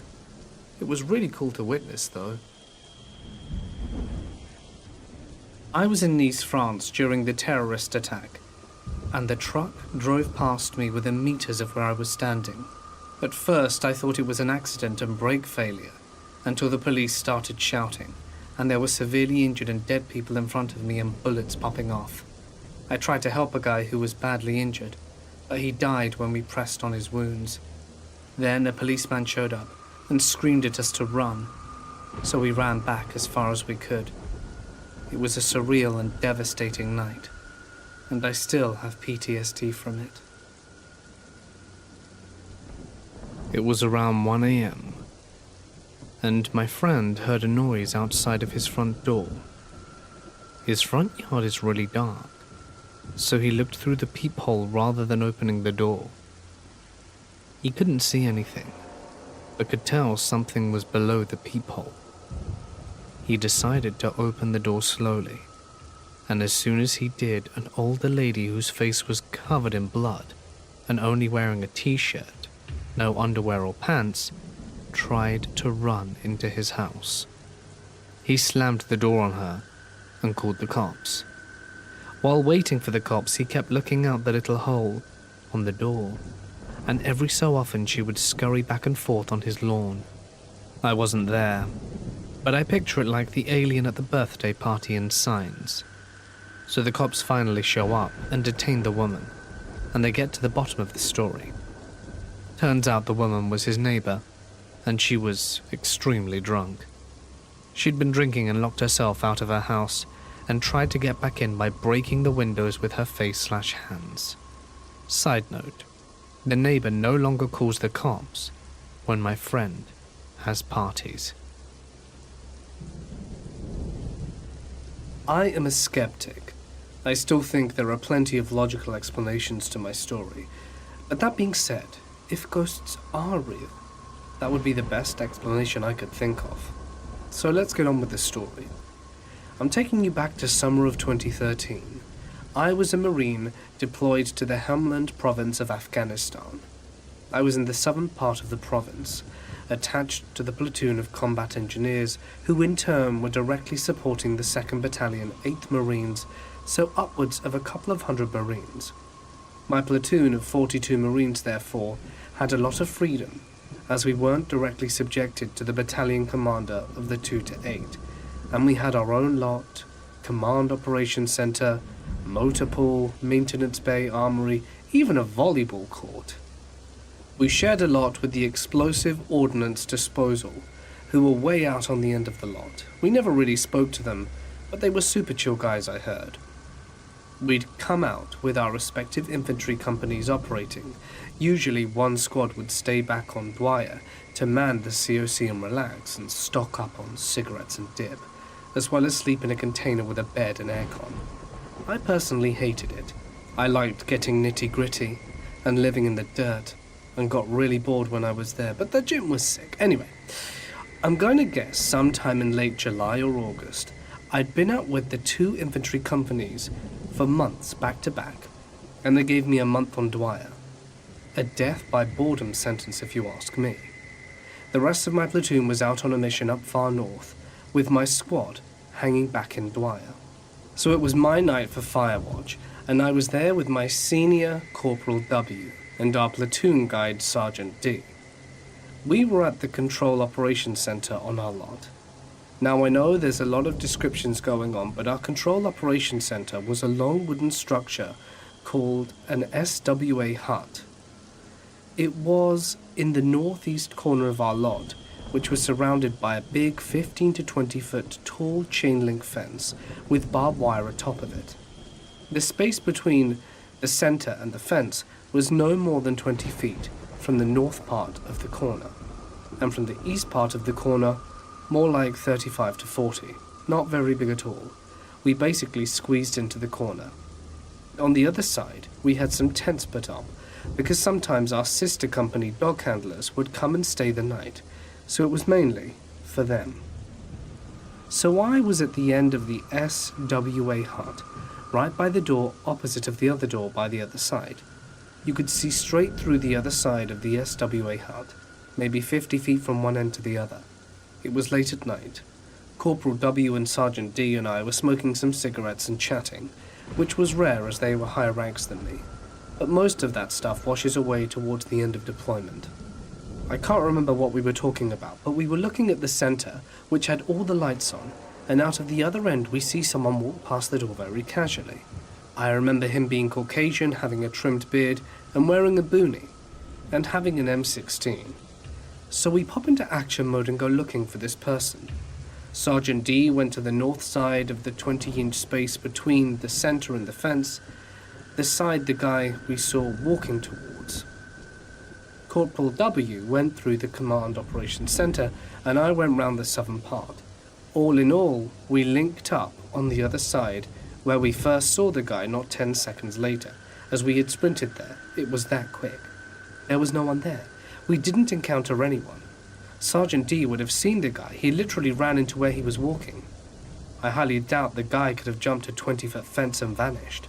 I looked out into the emptiness outside our lot, through the part of the fence he was walking towards, and saw nothing. Just open desert. We each checked every tent. No one, not a soul. When we met up outside the control center where we saw the guy, I remember he was wearing tri-color camis, which, unless you are MARSOC, Marine Special Forces, you don't have them, and they're woodland green. This guy had desert tricolors, invasion era camis from 2001. When I told them this, we all kind of looked at each other like, did we actually see a ghost? Corporal W, having a good sense of humor, said to me, "Well, I'm going to bed. Have fun here alone by yourself," and then leaves. And I didn't hear anything or see anything else after that. Although we shared a lot with some military contractors, one of them just popped in to hang out for a bit randomly, and it made me feel a little bit better.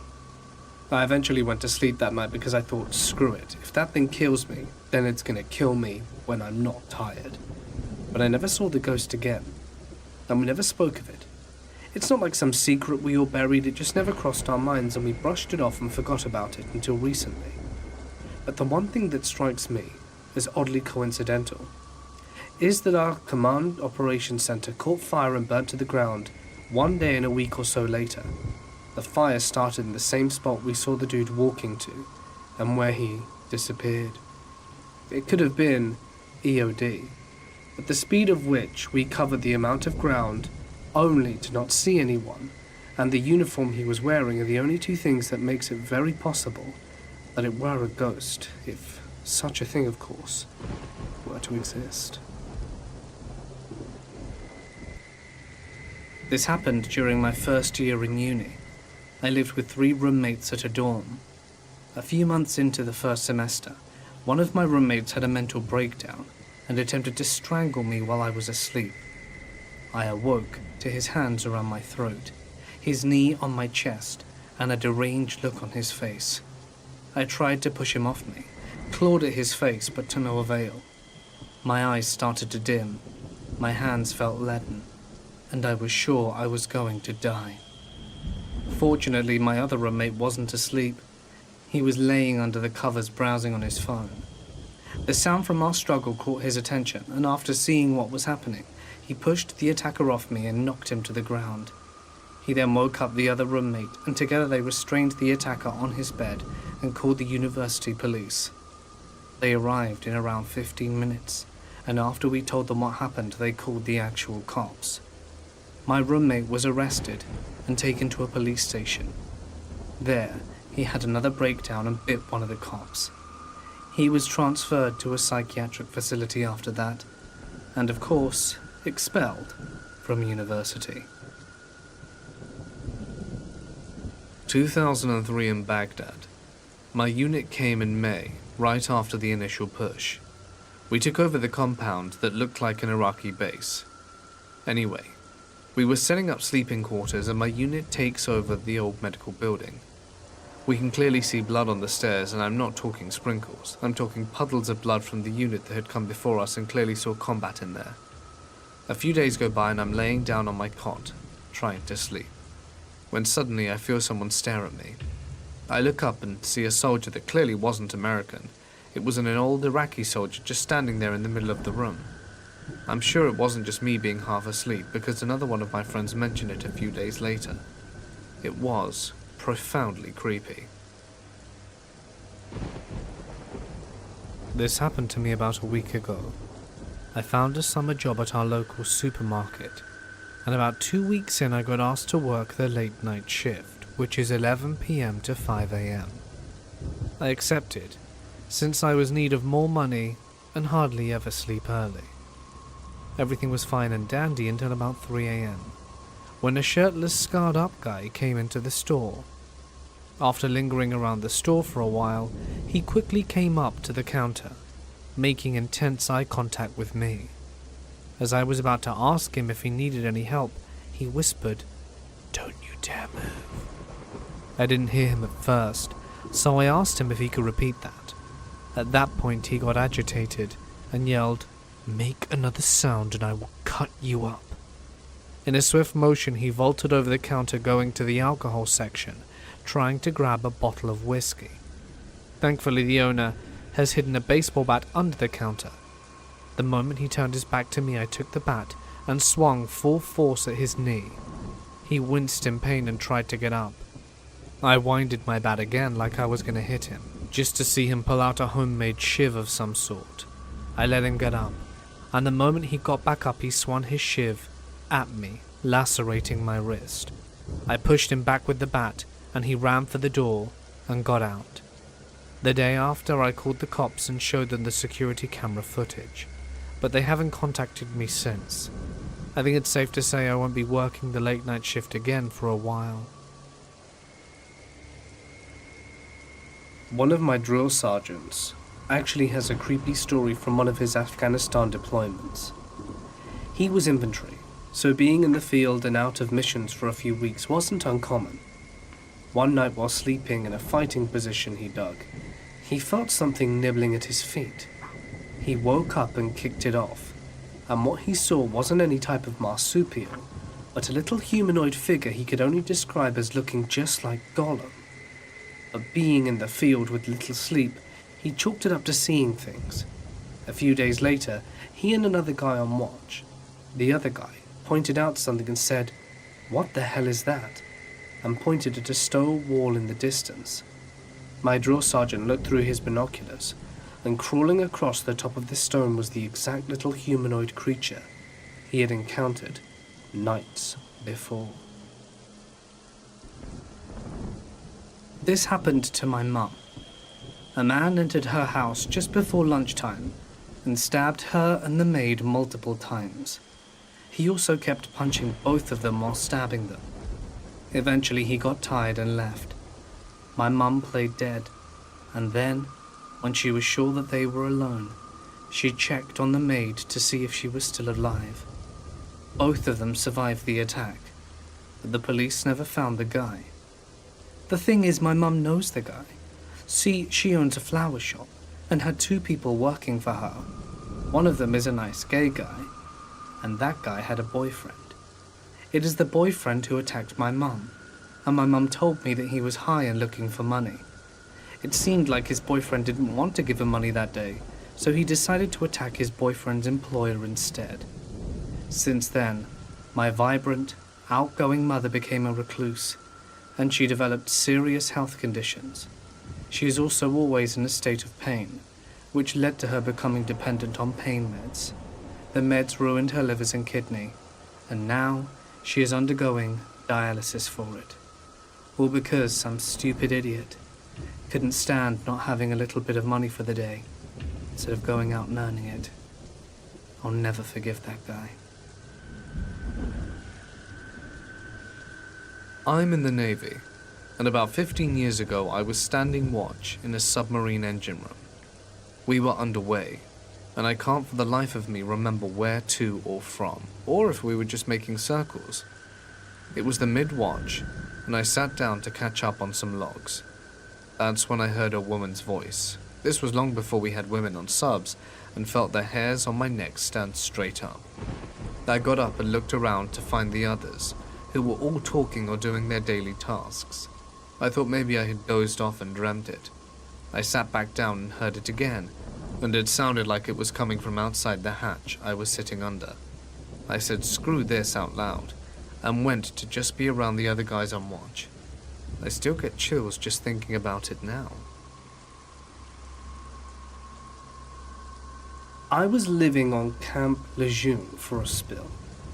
One night we went out to Camp Johnson and decided to walk through the forestry area of the base. Upon walking, we kept hearing screams and seeing weird things such as orbs, and there was just this overbearing feeling of, well, I can't really explain it. We ended up walking off the path, and that's when we see a woman dressed in white. It was very scary, and I couldn't move any further, so I did the only logical thing and ran. Later I found out that me and my group of friends were not the only ones who had seen the lady in white. My mum had this neighbour who pretended to be weak from cancer/chemo, so her landlords couldn't get mad at her when trash bins were full and the lawn was filthy. She even went as far as shaving her head and fake a limp, got a cane and everything. Mum baked some cookies and offered to take care of her bins and lawn. The neighbour then spills about her scam. My mum now enlightened about my neighbour, the fault in our stars, bullcrap, and tired of the trash blowing into our yard, called the landlord. The neighbour wasn't happy, and would blast music at ungodly hours of the night to get back at my mum. Mum would get frustrated because she worked late and left early, filed a noise complaint to the police arrive, and neighbour claims my mum, an old Asian lady, punched her in the chest. Neighbour wants her arrested.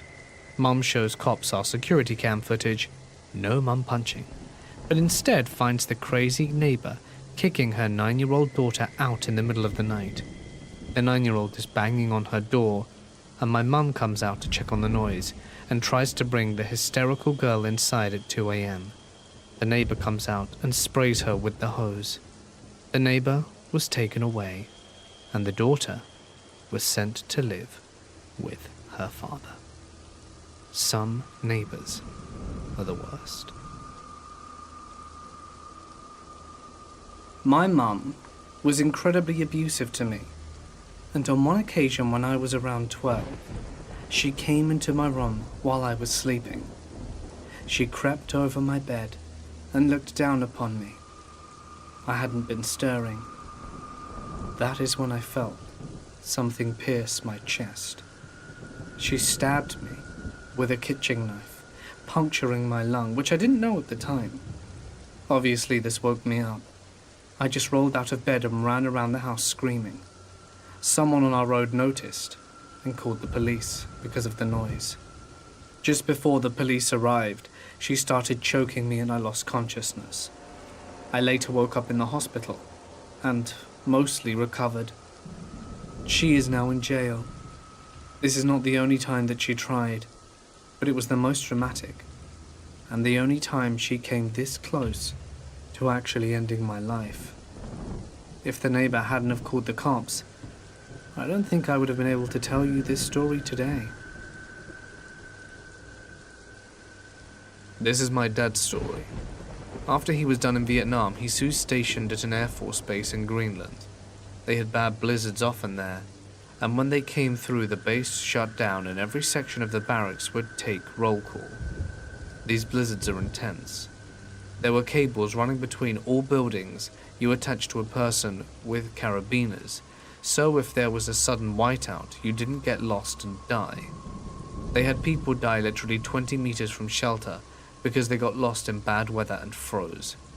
He said for about 5 months, every time they locked down for weather, they would hear horrendous screaming outside. Everyone was accounted for, so they didn't risk sending anyone out to investigate, and they wrote it off as an animal. However, every time it was heard, the engine room would be wrecked. Tools everywhere, paperwork all over the floor, tables and toolboxes knocked over. Even one time, a 1,000-pound jet engine had been lifted from its workbench crane and smashed almost 30 feet away. The hangars and engine room had cameras covering every single possible entrance with spotlights that made them clear even in a whiteout. No animals nor people were ever seen entering or leaving those buildings. And then one day, it just stopped.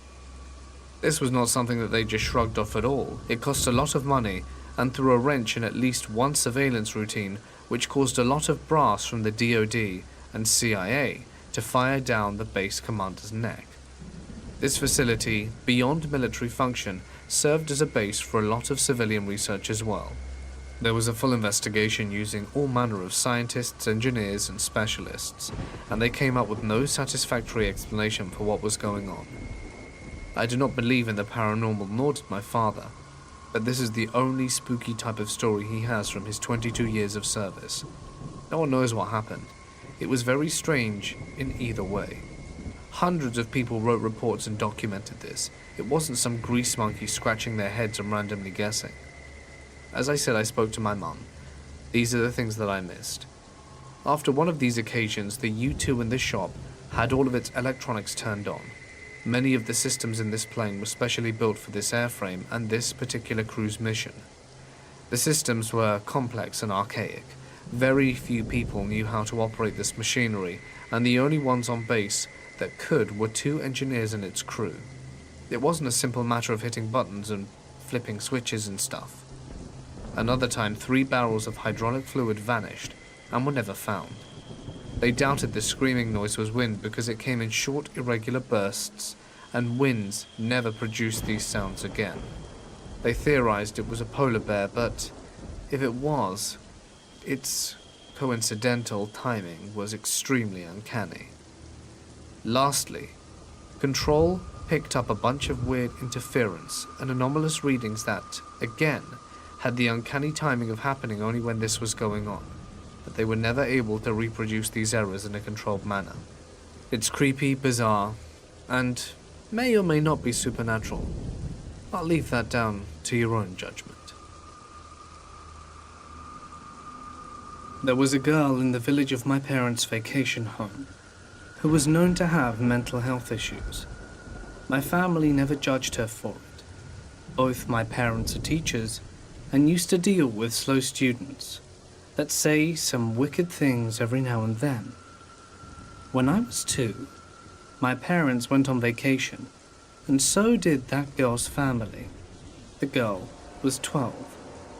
Both families were having lunch together, and my parents left the girl to play with me. When my sister, 9 at the time, went to look for me, I was being drowned in a water tank by said girl, who was just looking at my sister smiling, saying some weird things. My sister screamed and my parents and the girl's family went to the rescue in just enough time to save my life. I have no memory of this, so all I know of the story is from what my family told me many times. I haven't actually ever met this girl. Neither have I ever talked to her family. Both families still go on vacation to the same village at the same time, but my parents cut ties with them completely after this.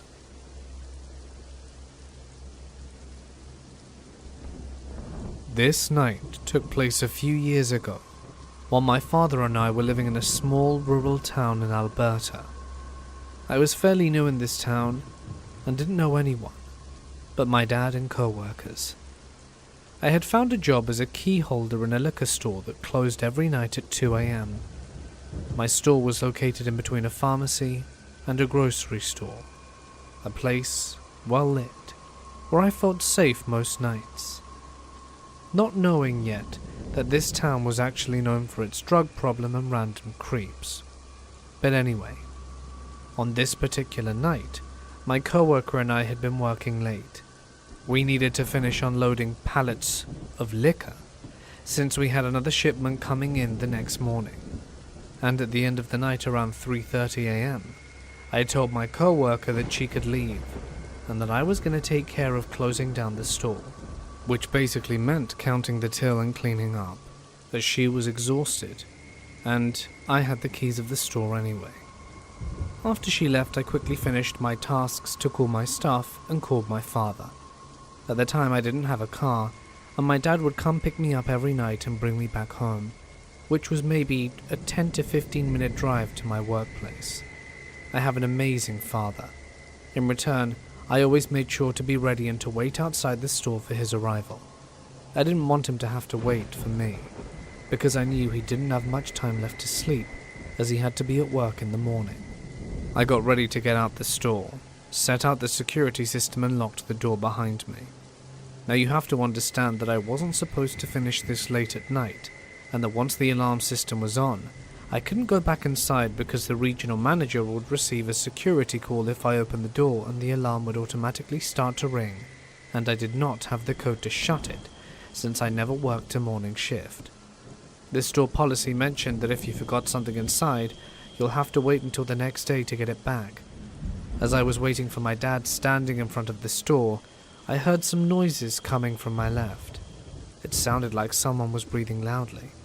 The pharmacy was right next to my store and had these big red columns in front of the entrance, and I thought the noise was coming from around these columns.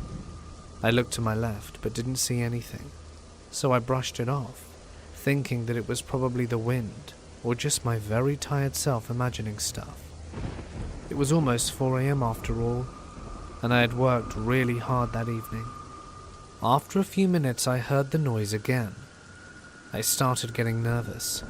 It was definitely coming from my left, and this time I knew that it wasn't all in my head. At that moment I noticed a movement and realized that I wasn't alone. A few meters away on my left, someone was crouched down behind one of the columns, and I could not see his face, only his hands holding one side of the column while he was slowly moving his head to look in my direction. I was terrified, completely paralyzed with fear. I knew my father couldn't be very far away from the store at this point, so I grabbed my phone to call him. My dad answered and I told him to hurry up, and explained that someone was hiding next to me and that I was petrified. My dad said that he was going as fast as he could and told me to grab my keys and get inside the store. I was trying to find them inside my bag when I was panicking too much.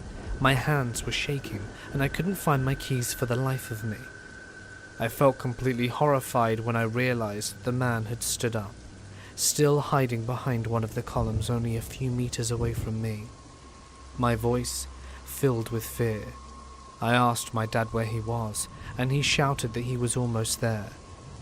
I started to slowly move towards the grocery store that was on my right, never turning my back to him. The very tall and imposing man looked at me again, but this time, he got out of his hiding spot and started to walk in my direction with the biggest smile on his face. I can still recall thinking that this was it. I was going to die. I was trying to decide if I should start running for my life, or if it was better to face him and fight him if need be. But suddenly, I heard a big noise coming from my right. I turned around and saw my dad driving as fast as he possibly could into the parking lot, honking and turning his high beam headlights on, I believe to startle the man. My feet finally decided to move as I ran as fast as I could and jumped inside my dad's pickup, tears streaming from my eyes. I watched this man look straight up at us and slowly wave at my father for what felt like an eternity. The creepy man started walking closer towards us, and as he got closer, my father finally gets a good look at the man and said, "Oh my God, girl, I guess you haven't met Peter yet." I didn't understand. My father started laughing tears coming out of his eyes while I looked up at him, still in complete shock. To me, there was absolutely nothing funny about that moment. A few seconds before, I thought my dad couldn't get here fast enough, and that I was going to be murdered right there, in front of my workplace. My father waved back at him, and we drove off slowly. On our way home, he explained that Peter was a very nice man with a cognitive disability. He said that Peter lived in town, and that every morning he would sit inside the Tim Hortons that was located in the same parking lot as my store, and would ask people if they wanted a hug. He apparently did that every day, and everybody in our small town knew him. My dad told me I should probably give him a big hug next time, and I would get a coffee at Timmy's, since I probably scared the poor man to death. Either way, Peter the Hugger, I'm sorry, but let's not meet again. Well, not while I'm alone, outside at 4 a.m. I was in the Navy and did 6 months in the Mediterranean. I saw a lot of empty boats, but also small boats full of people and other refugee-related events. The one thing that will always stand out, though, was the day we cruised past a dead body. It 100% looked like nothing I'd ever seen in a movie. It was like cottage cheese wearing clothes. I assume, given the region, that the person's skin was much darker before they passed. After death, they were severely bloated and white. Had they not had shorts and a shirt on, I'd have never recognized this as a person. I've also been on Liberty in Greece and passed dead bodies on the beach. The desperation of the refugees to cross the sea, I swear, is something else. When I was a kid, my father got into a relationship with a rather strange but still kind woman. She had a son who was only a few years older than me. At the time, I didn't really think anything of their relationship, but looking back at it, it was very abusive. They got into fights often, most of them turning physical, even when both me and my father were present. The kid would always try to push me over and hit me, but I would never say anything to my father because I didn't want to ruin his relationship. Now, here is where my memory gets a little hazy. My father and his then girlfriend were having a conversation, while I and her son were a few meters away from them. He once again tried to hit me, at which I sat on top of him to prevent that, as I was a really fat kid and he was very skinny, so despite the age difference, this somehow worked. I told him I would let him up if he left me alone, and since he promised to do so, I just sat beside him. He proceeded to get on top of me and strangle me. I remember trying to cry out for help and reaching out to my father, but not being able to make a single sound and feeling like I was being pulled away from him. I'm pretty sure I passed out after that, or at least was very close to it, because after that, the only thing I remember is that my father's girlfriend and her son were now gone. I never saw them again, though the last I heard of them was from years later, after my dad received an anti-wedding invitation from her. From what my dad told me, she was angry at her son, but even more pissed at my dad for ending the relationship. I'm pretty sure he didn't really intend to murder me, I hope. But then again, what was the intention of trying to strangle a 7 to 8 year old kid? All in all, this was surprisingly less traumatic than you think it should have been. I used to work in defense programming robots. I was stationed at an army depot in the Nevada desert, and we had a 4-wheeled robot we were building to guard the bunkers there. We were never told exactly what was in the bunkers, but I can only assume that they were nukes and aliens. Anyway, the robot had a cluster of cameras on it, including an infrared camera. The infrared was really fun to play with at night. It sensed heat, so you could spot coyotes, rattlesnakes, rabbits, and other desert creatures. One morning I walked into our office, and everyone was crowded round the video console, watching the robot's recorded video from a few hours before. The video started with the robot's usual night drive, its mindless route. Then it picked up something on radar, sounded his alarm and sped over to the radar blip to get a bit closer. When he got there, he pointed his color camera, but there was nothing there. He pointed his infrared, and that's when it got scary. There was a ghost standing in the desert in front of the robot. He looked like an old World War II soldier. He was in uniform, with a rifle and a German Shepherd. The robot kept toggling between the color camera and the infrared, and thus the ghost kept disappearing and coming back. Clearly the robot was confused as well. I'm pretty sure the ghost was confused too. Eventually the ghost decided he had better things to do, so he left. The robot then resumed his mindless route. Just another day in Nowhere, Nevada. My neighbors heard me and my live-in perpetrator arguing and struggling, while I was being pinned against the wall and strangled. So my neighbor, being the diligent man he was, called the cops. They came over, but the perpetrator sweet-talked them into thinking it was a misunderstanding, and that it was all over. They left. But one cop had a bad feeling, bless his heart. He told me afterwards, and he waited outside. My perpetrator came at me, dragging a life along the wall, which made a creepy, horror movie metallic sound, and I screamed. It was at that very moment the cop broke down the door and saved me and arrested the perpetrator. He spent 3 months in a psychiatric facility, because they admitted to wanting to hurt me some more. Obviously, the perpetrator was my then partner, and I'm glad that relationship is over. A buddy of mine was stationed at Kadena Air Force Base in Okinawa in the Orties. It was a regular day full of standard base activity, indoors and out, when the sirens went off, followed by a warning for all staff to report to the base's mess hall. My friend and everyone else were quite confused but followed orders. Upon arrival at the hall, they found it was full of the base staff, with a uniformed officer taking roll. The base commander settled everyone down and advised them that everyone was just taking a short break, that there was nothing to worry about, and that everyone would be back to work shortly.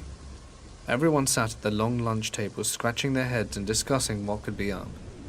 This particular room in the hall was interior and had no windows.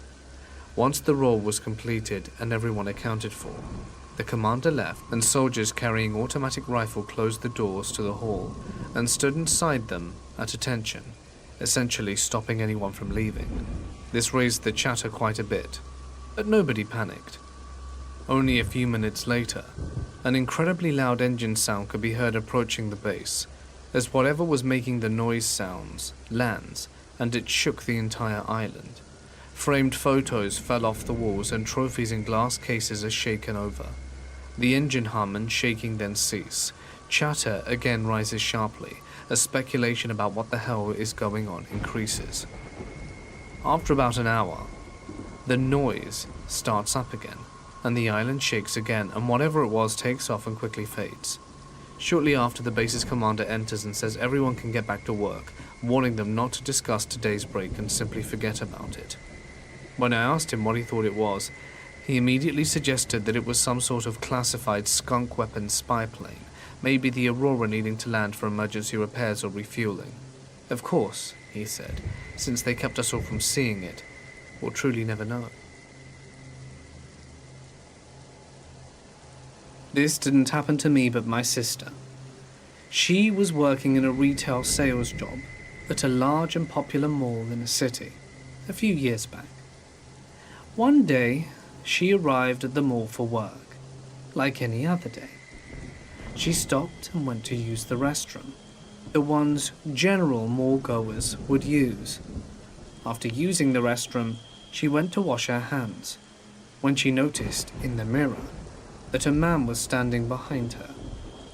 She made eye contact with him and apparently gave him a nod of acknowledgement. The man was apparently holding a garbage bag he had gotten out of the restroom trash can and had fashioned it like a rope. He then proceeded to approach my sister and wrapped it around her neck, choking her and slamming her to the ground. She doesn't remember much, but the security camera showed the man literally choking her unconscious, and then just jump and stomp on her head repeatedly. The man fled, and she was found by another mall-goer, covered in blood, her face badly disfigured. She broke her jaw, lost several teeth. Long-term brain damage is still not known. He tried to kill her. He was a complete stranger, but the police think it was a gang initiation type of thing. The guy is now in jail, and will be for a very long time, and my sister has extremely severe PTSD from it. We were stationed in Okinawa. Oh man, it's a goldmine of stuff. Driving through a tunnel coming back from Churimari Aquarium, I woke up to my friends freaking out. There was this phantom moped that zipped by with this girl on the back, and she left a trail of long flowing black hair like the Grudge ghost, oily looking flowing hair. I thought I was dazed, but we talked about it the next day. I think the story was some girl was kidnapped by guys on mopeds driving through the tunnel when they crashed, construction or another car, and I think they were decapitated or something terrible. Also, I thought I saw a ghost in my room and some other areas. I drank a lot back then, so I passed it off. Kadena was rumored to have a lot of ghosts, Gate 3 I think. I thought it was just an excuse to keep it closed. They also have a bunch of buildings which are allegedly haunted that they still use. I think one of the marine bases supposedly has the ghost of a samurai run up and down the streets. Just Google Haunted Okinawa and you'll find a bunch of stories. They were good times.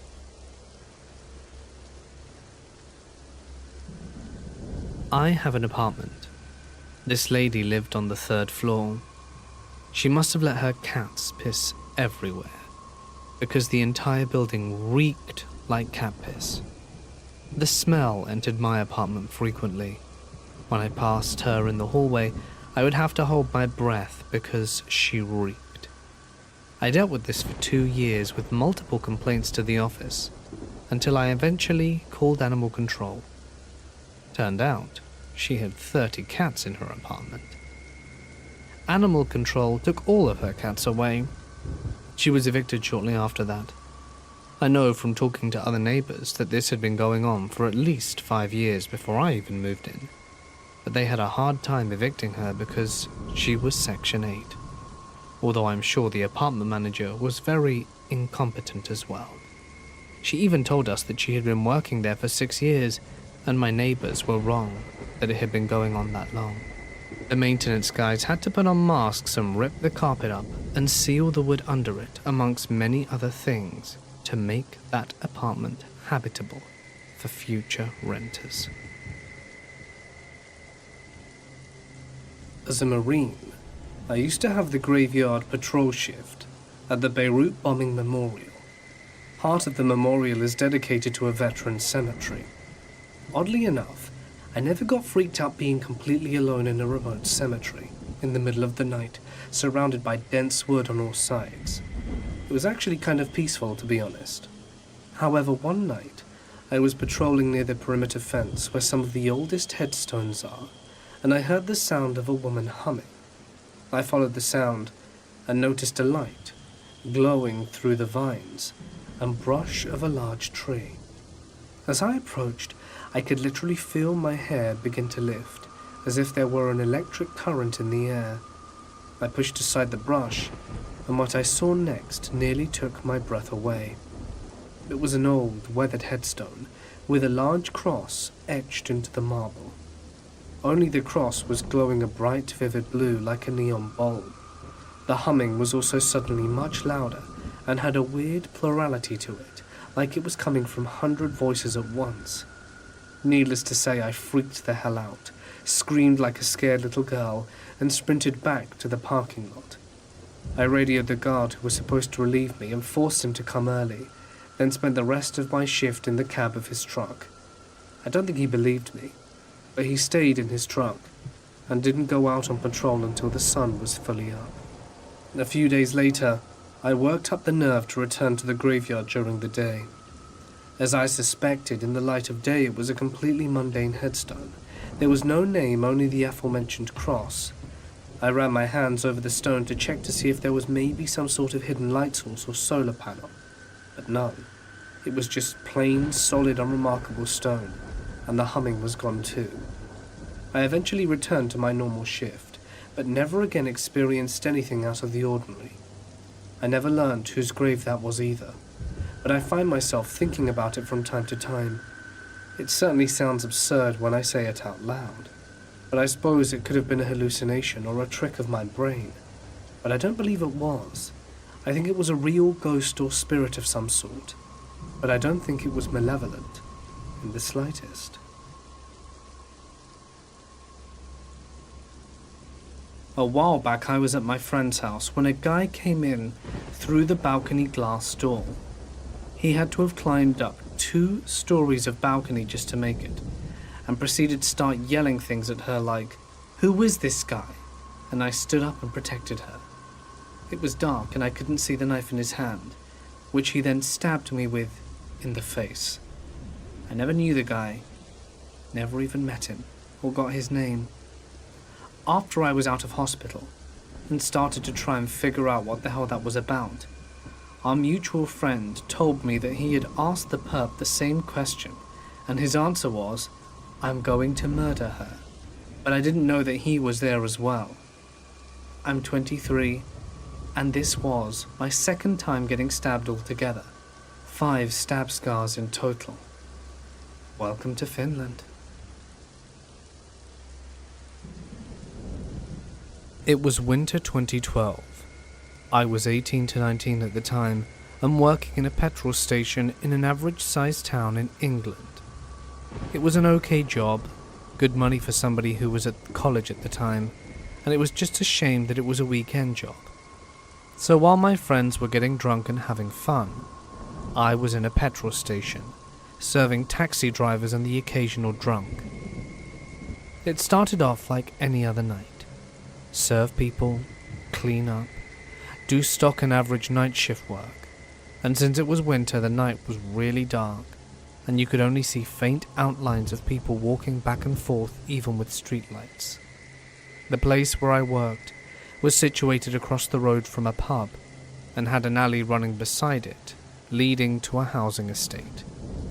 Around 3 to 4 a.m. as I finished cleaning a set of shelves, I noticed a figure standing in the alley just out of the light, but just enough to hide his face, but you could make out his clothing. I initially brushed it off as someone waiting for a taxi, as it seemed harmless enough. I sat down in my chair behind the counter and looked at my phone and played some games for a bit. When I looked up, it was 5 a.m, and he was still there waiting, watching me. To make my situation worse, after 5 there's hardly any traffic or passers-by. I had that guttural feeling that he had some harmful intent. I was safe, however, as I was locked in until morning. I stared back in a trance, trying to keep an eye on whatever he would do next. After a while, I needed to use the toilet, so I went and came back thinking he might have walked off, but he didn't. He was still there. I then decided to not do my last job until my co-worker came in to start their shift, as my last job was to take out the fire extinguishers and sand buckets. It got to 6 a.m. and the figure faded back into the alley, and I didn't see him for the rest of my shift. When my co-worker arrived, it was still dark, and I usually walked the 10 minutes back home, but I got a taxi after that shift. I felt that the guy could still be anywhere, just watching me. I told my co-workers and family members about my experience, and they said they personally haven't experienced anything like it, and wouldn't like to either. I was very nervous when doing my shifts from then on, feeling like as soon as I let my guard down he would strike, but thankfully nothing else happened after that, and I quit the following summer to go to university. Safe to say I don't want to meet the person in the shadows from that night. Former USGC here. I saw a ghost and some creepy stuff happen when we were removing the old Fresnel lens from the Presque Isle Light in Michigan. Also, I've seen some weird and creepy lights in St. Elmo's Fire near the old Washango Light. Compasses and radios all quit, radar and GPS wouldn't work either. The light near Sturgeon Bay is haunted as well, and we stayed at the light near Two Rivers, and the whole family saw the ghost. There are several lights in the Great Lakes that are open to active reserve and retired military members as vacation rentals. We stayed at Rawley Point Lighthouse and the Sherwood Point Lighthouse. They have visitor logs that now look like a diary, and multiple stories in there are about the hauntings, dating back to at least the 70s. I know that Sherwood Point, at the very least, is quite haunted.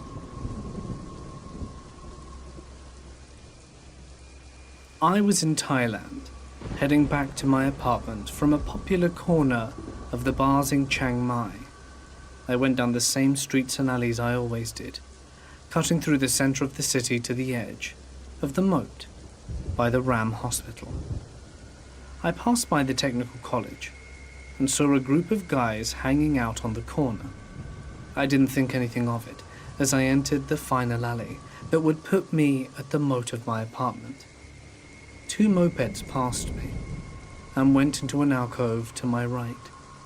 As I passed it, they zoomed out and cut me off. It was at that moment that 4 guys hopped off their bikes and one approached me. "Where are you going?" he asked, and then punched me in the face. I stood there stunned, thinking, did he just really punch me in the face? I look up, and his arm has something in it. In a swinging motion, I did the only thing I thought of at the moment, and put my arms up to protect my face, and I yell out. After several blows to my arms, I turn and run, but his buddies were there to stop me, cutting off my escape. After a few minutes, they hopped on their bikes and dipped. I have no clue why. Maybe it was the yelling. But I looked down at my arm. My left arm below the wrist was cut halfway through. One of the bones was completely exposed, marrow and everything. My hand hanging uselessly at the end. I knew, immediately, I was in deep trouble. I didn't even feel a thing. I have a minor medical training, so I took note that no arteries were severed, but I was bleeding profusely and needed help. I went to the guest house nearby and asked the attendant for help. Poor thing looked faint when she saw me. She got me in her car and took me to the RAM hospital 100 yards away. Turns out the guy swung at me with a machete according to the doctor. I thought it was a cane or rod. So that's my story. It's important for me to say that I stayed in Thailand for about a year after this event, despite my pleas for me to get out of there and come home. I wasn't about to let that ruin my life. Anyway, I have full function of the arm and hand now.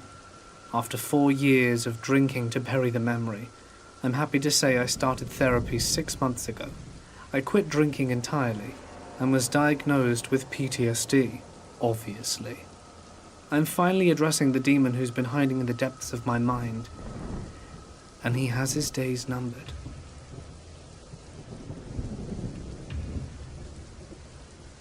I used to work on a submarine. There are few things as unnerving and wondrous about the engine room. From 2300 to 0500, alone on watch. When the boat is largely shut down in port, it becomes very quiet. The roving watchers usually make it an hourly game to speed through their log rounds, especially in the lower levels. One particular in port period, the boat was moored in Pearl Harbor, and a few people started complaining about feeling really uneasy. I was on mid-watch as the SEO on evening and senior chief came back to do his required 3 a.m. tour. We saw him walk past, maneuvering on his way to Shaft Alley. That particular senior chief was the crusty old salty type, and would usually spend a bit of time just sitting in the lower levels of the engine room alone to contemplate life, so we expected as much. What we didn't expect was to him to literally run into the maneuvering area a few minutes later. The man was pale-faced and breathing heavily. We sat up straight, our eyes wide, thinking he was about to have to announce and fight some ship casualty. He slumps into the Edo chair. A few tense but silent moments go by. We're on pins and needles. He finally opens his mouth to tell us he saw a ghost in the shaft alley. Swears a sailor passes by him as he's sitting on trash in the shaft alley. His first response was to call out to the guy to see who it was, but then he realized he wasn't dressed right. He described what the guy was wearing, the old World War II naval uniforms, so he quickly gets up and catches up to the guy. And he does. Catches him all the way up. The guy turns towards the senior chief, looks right at him, then turns away and literally walks through the arse end of the boat. It's now that the senior chief decides it's time to leave Shaft Alley, and promptly does so, swearing up and down that he knows what he saw. I sure as hell wasn't about to leave maneuvering that night to find out for myself.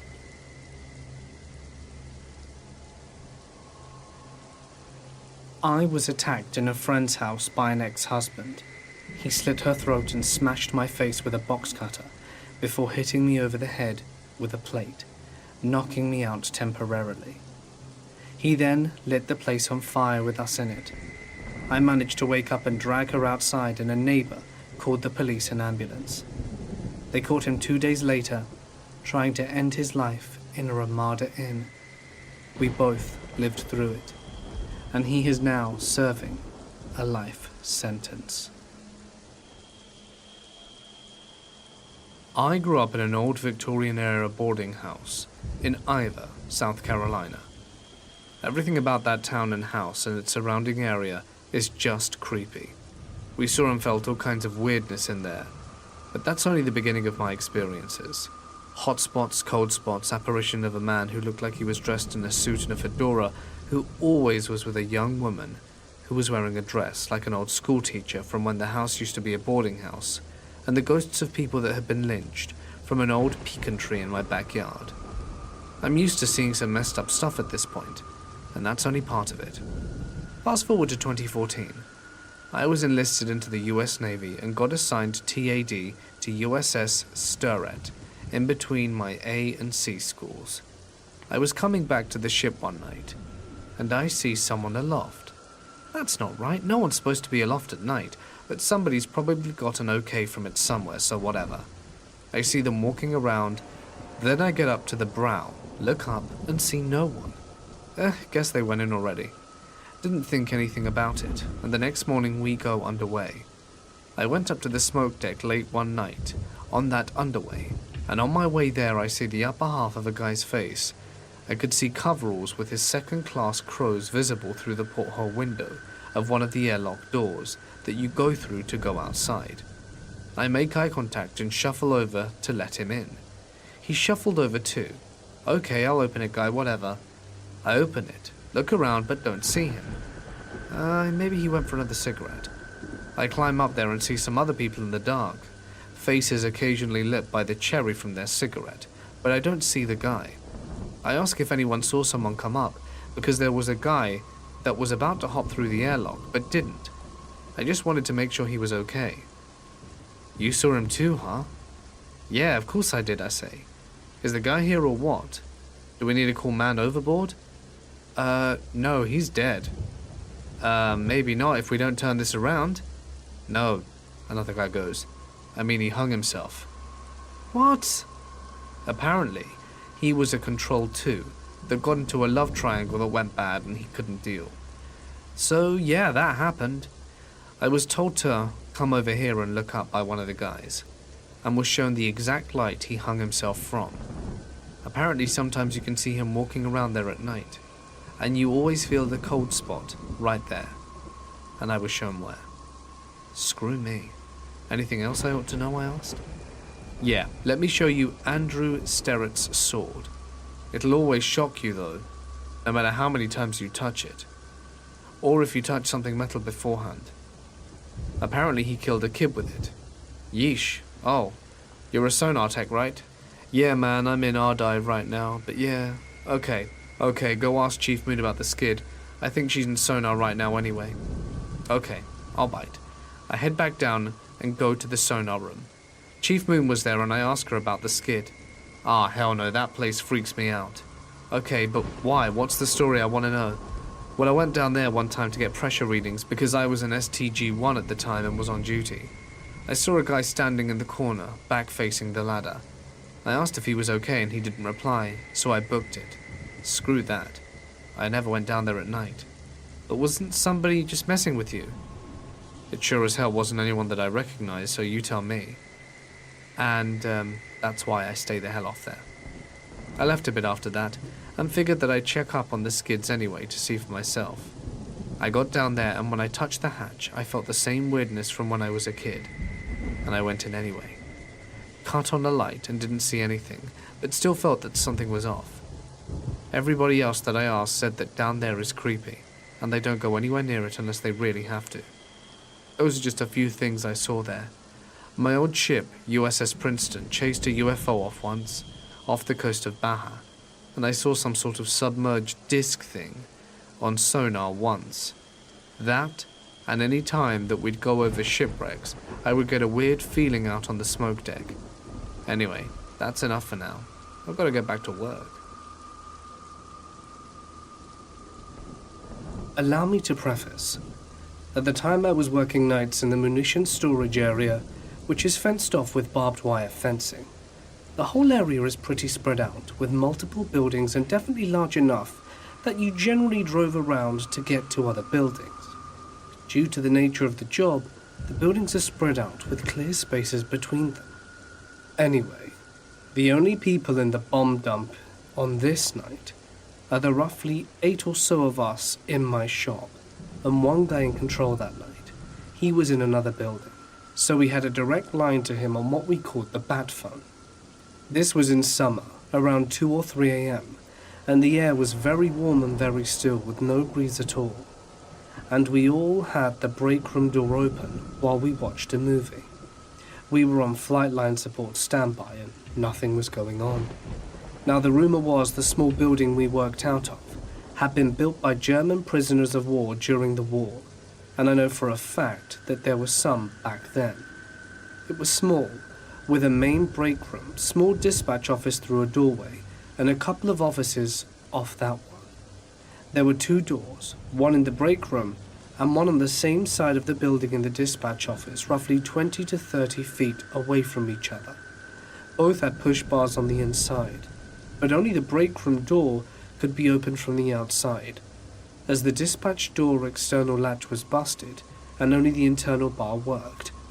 Well, all of us, minus the guy locked down in the control building for security, are in the break room, when suddenly a loud ka-thunk, loud as hell from the dispatch door in the next room. It was like someone was rushing through, slammed the push bar, and the door swung open, and then swung back shut after a few seconds with a slam. We looked at each other, and started to check it out. We had mag lights in our crew books, so a few of them grabbed them, and swept around the building from both directions. Another guy calls the controller on the bat phone, who picks up and denied that he was messing with us. There was no way he could have messed with us and made it back to his phone in time, let alone doing it without being seen or heard. Anyone with experience knows how sound carries at 3 a.m. in summer. You could hear the code keys being pressed hundreds of yards away, no joke. No way he hoofed it back to the building that fast, gone through all those halls, punched in his key code and got back to the phone in seconds. But the thing that got me was the damned bar. The door simply did not open from the outside, and we all heard the bar get pushed in hard. The door swings open, hangs there for a few seconds and shuts. There was absolutely no breeze, and had there been, it would have blown past us, sitting right in front of the door. As an aside, there would be a random time where I would go to pick up a trailer or something behind one of the other shops at the far end of the bomb dump. As soon as I stepped out of my truck to do inventory, I would get a super bad vibe, and I'm talking the heebie-jeebies, like no other. And as best I can describe it, it felt like something was right behind me and just hated me being there, just seething anger, rage, and hate, and it wouldn't go away until about 15 minutes after driving away from that building. One night, Another driver who had arrived there shortly before I had a trailer asked if I had a weird feeling there, which I sure as hell did, and he corroborated it. All of this was on mid-shift, which was 11 to 7 a.m. I heard a few other people's stories about weird stuff that would happen at night, but since they're not my stories, I can't vouch. The only other things that happened to me was I swear I caught the clear silhouette of a guy walking in an open field between igloos. As I turned to punch in my gate code in the corner of my eye, I distinctly caught the motion of 2 legs and an arm sticking out, like someone mid-stride, but when I turned back, I saw no one. It might have been my mind playing tricks on me, but man, that place can be creepy. It's been 15 years now, and I still get chills just thinking about it. I used to work in a bakery fairly early in the morning.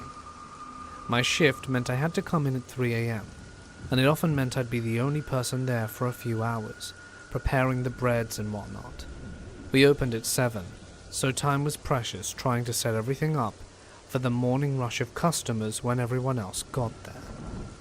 One of the things that really got to me, though, was the fact that I'm convinced the bakery was haunted. I'd only just started working there when I'd hear slight taps by the fridge. I'd look over to see if I had put something askew and that it was going to fall off, but there was never anything there. The noise persisted for a few weeks and then slowly died away, like whatever had done it had grown bored. But the real horror was a few months into me working there. It was roughly 4 a.m. I hadn't had a lot of sleep, as my boyfriend had been over that night, and we'd been watching movies late into the night, much to my regret. I remember groggily kneading my dough while listening to something on the radio, when all of a sudden a blood-piercing scream came from the toilets. It sounded like that of a young boy. That woke me the hell up. I instantly stopped what I was doing, instinctively brushed my hands on my apron, and started making my way towards the toilets. I shouted out tentatively if anyone was there, but I couldn't hear another thing. Now, this place is small, and it took me a whole 3 seconds to get to where the toilets were located after I put my hands all over my apron. No one. I sat on one of the chairs near the toilet area behind a wall to see if anyone was going to emerge, but nothing. I grew bored, washed my hands and had a good look around the place but couldn't find a thing. That really freaked me out. I went back to my duties, thoroughly creeped and had the music on high the rest of the time before anyone else arrived. I really wanted to ask one of my co-workers if they'd ever heard anything.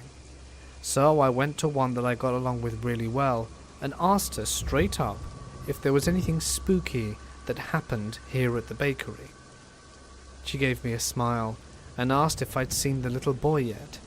She said that she'd seen the boy a few times while closing and asked if I'd seen him too. I shook my head and said that I heard something. She commented that he's quite vocal at night and to not be frightened.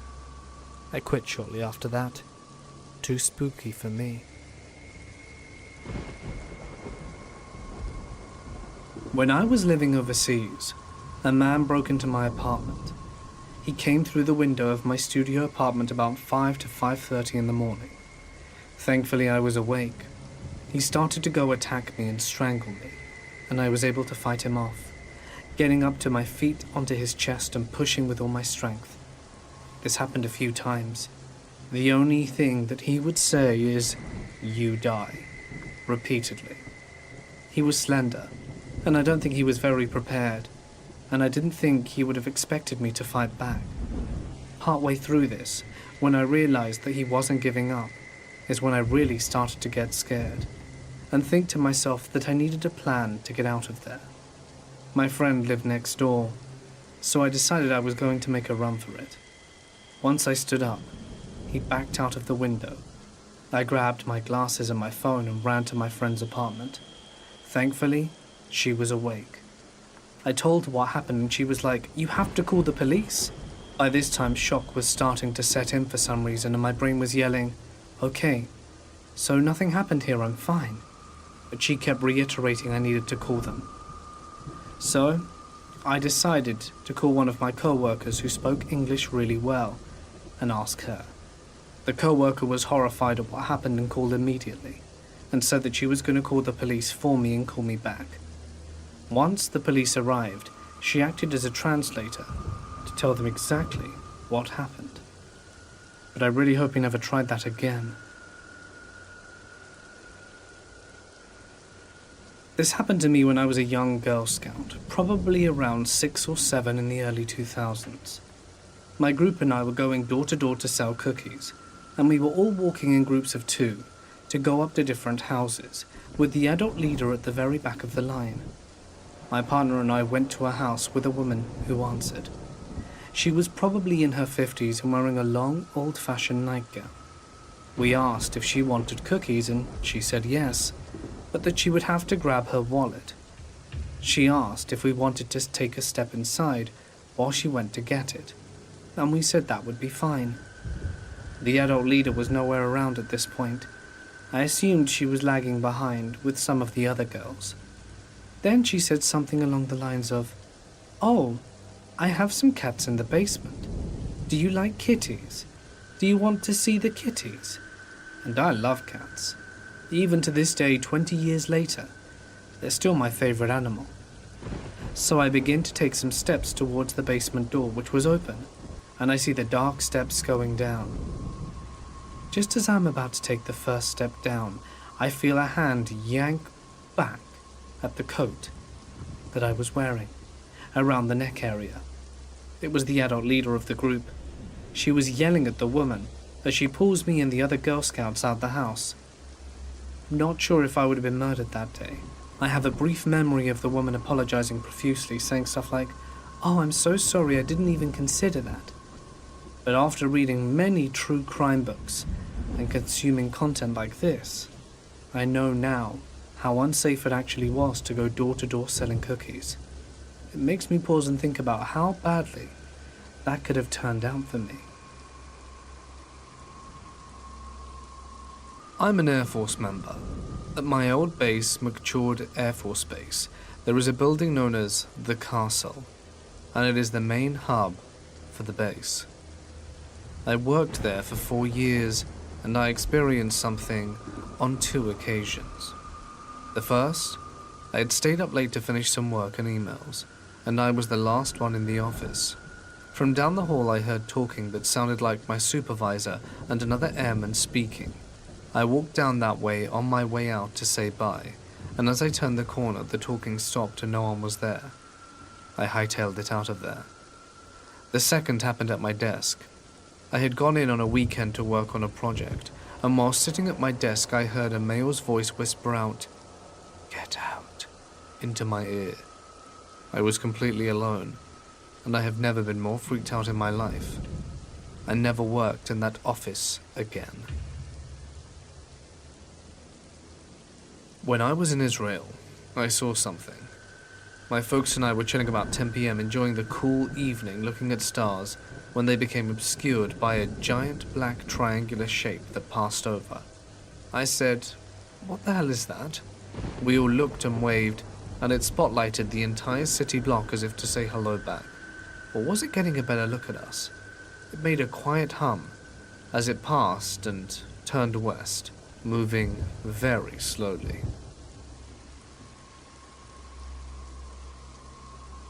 I was on one rooftop, on post, with another Marine, and on the building next to mine was a dude smoking a cigarette. I looked at my partner and mentioned it, but when we looked again he was gone. The roof access door for that building was very rusty and loud, so there's no way he snuck out in those few seconds. So, I don't understand how he just vanished into nothingness. When I was in my early 20s and living in Chicago, I wasn't making much money. When I found this apartment, it was too good to be true. The top floor of a duplex with 6 rooms for $775 a month. The agent who showed me the apartment stressed it to me that the landlords were very religious. I didn't have a problem with that, even if it did sound ominous. The landlords were an elderly couple that lived downstairs. They seemed okay at first. When I saw them in the yard, they'd smile at me. I took good care of the house. Then, when they saw I was having my boyfriend over, things really started to get weird. One day I was in my office writing when I heard a knock at the door. I open it, and it's the old lady from downstairs. Before I can say hello, she says to me, "Have you ever gotten an abortion?" I shut the door in her face. No thanks. This was a colossal mistake. The house was laid out kind of weird. There was a door at the bottom of a flight of stairs that I thought led to a communal laundry room. But after accidentally opening it once, I discovered it led directly into my landlord's living room. And I learned this the hard way.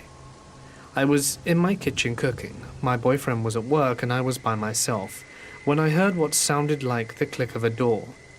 "Okay," I say out loud. "What the hell was that?" I really didn't make the connection. It could have been the door that led to their living room. I walk into their hallway and look around. I didn't see anyone at the end of the hallway, and I poke my head into all the rooms and no one's there. Then I look down the staircase leading into their house, and the neighbor lady is standing there staring at me. I scream. She flinched and stepped back into her apartment and swung the door shut. After that, every time I left the house, and I spent every possible moment out of the house after the incident, I would come back and something would have been moved. A window would be shut. Once the shower was dripping and my towel was damp. I couldn't lock the door because since it was technically a door to their house, they were the ones with the key. The knocking got so frequent, 3 to 4 times a day, that me and my boyfriend propped up an old mattress so that we wouldn't hear it while we slept. The second to last straw was when I opened the door for work and the stairs were gone. I physically could not leave my house because there were no stairs. They had been dismantled and were sitting on their porch. I called them repeatedly, but they didn't answer. Finally, their son came out of the house and explained that they were remodeling their porch. He told me that I had to cut through their apartment downstairs. I descended the stairs and opened the door, and they were both sitting at their filthy kitchen table staring. The phone was in the cradle. They must have heard it. They kept staring at me with this blank look on their face. I crossed their kitchen and left from the back door. A few days later, I came home from my job and noticed the bathroom floor was almost completely flooded, like someone had left the faucet on or the shower on. The old woman, seeing that I had come home, came upstairs and knocked, screamed at me that I had flooded the bathroom and that her son had come to fix it. I was so run down at this point that I told her it was okay. Her son comes by a few hours later and he is stupid drunk. I open the door and tell him that I need an hour or so before he comes, and he picks something up and swings it at me.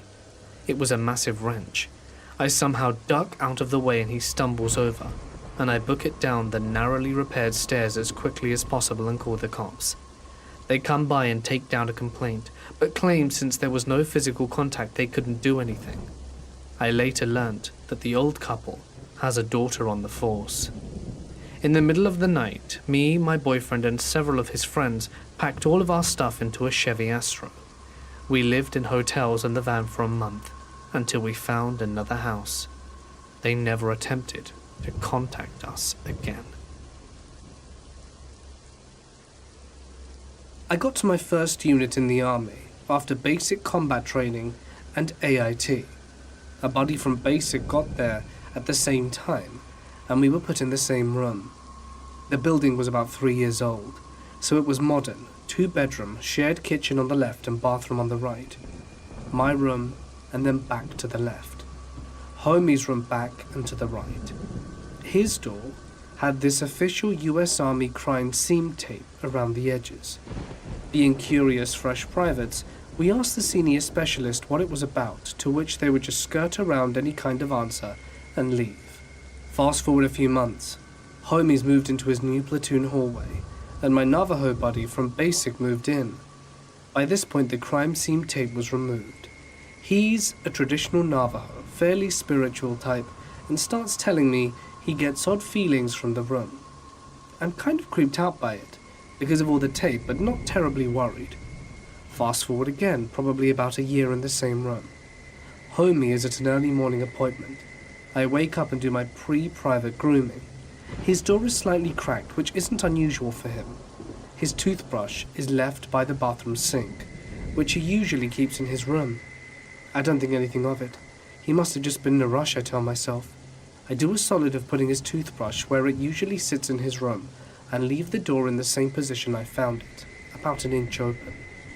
I go back to the mirror to start my shave, when in the reflection I see his door slam open, slam closed, slam open, and finally crack about an inch to where it started.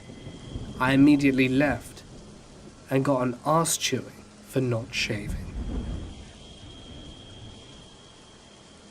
I went on a third date with a guy I met online. Everything up to this point seemed totally normal. We had talked for months before actually meeting due to the pandemic, so at this point I'd almost known him for 6 months. After the date, I invited him over, and honestly my intention was to sleep with him that night. But once we got upstairs I just wasn't feeling it, and told him I wanted to wait. He agreed and said he thought he should go. I walked him to the door, but when I turned around he pushed me up against the wall and started being really rough. I thought he was joking, until he pulled me to the ground and pinned me. Once I realized what was going on, I started and struggled like hell. His eyes turned black, and I could tell he was enjoying seeing me scared. So I tried negotiating, begging, crying, and fighting. He was like a robot on autopilot. At that point, to stop me from struggling, he just started to hit me as hard as he could in the face and head, and I played dead until he stopped. He was so turned on by this act, and it took a split second for him to just get up and leave me there thinking I was either unconscious or dead. I reported it. They got DNA, but he was never caught. Turned out everything he told me about himself was fake, and his phone was a burner. To this day I have no idea who he is or if he'll ever come back to hurt me again. I just had bought a condo, so I didn't want to move, but seriously considered it. Luckily, the building was already in the midst of having more security cameras and additional security measures installed. I got an alarm system, even though my floor is elevator locked and needs a fob to access, but you can never be too careful.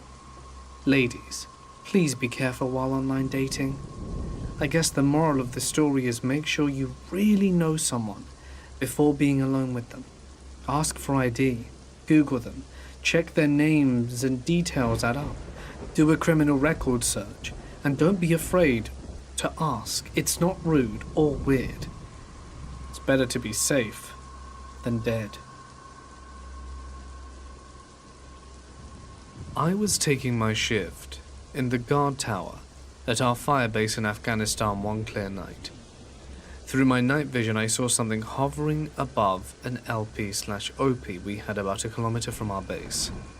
It appeared to have lights on the edges of a triangular craft, and it looked like it was dropping flares over the guys. However, without the night vision I couldn't see the craft or the flares at all. I radioed in, and they said that they couldn't see anything. The craft and the flares then vanished. I also saw a very large circular craft without lights pass over FOB Ghazni that was being chased by a bunch of choppers, and a guy that glowed when viewed through my night vision stepped into a bush in an empty field and vanished. I was a young sergeant in 2006, stationed at Fort Bliss. Right outside of Fort Bliss was a training area that was near the Biggs airfield. We were guarding some equipment overnight, so the company wouldn't have to stay. It was me and one private. I told him he would take shifts patrolling, and since we weren't allowed to have cars out there, the other would nap in his car. I woke up to my soldier knocking on my window in complete panic. It scared me at first. Private: "Sergeant, wake up! There's a UFO out there!" "What?"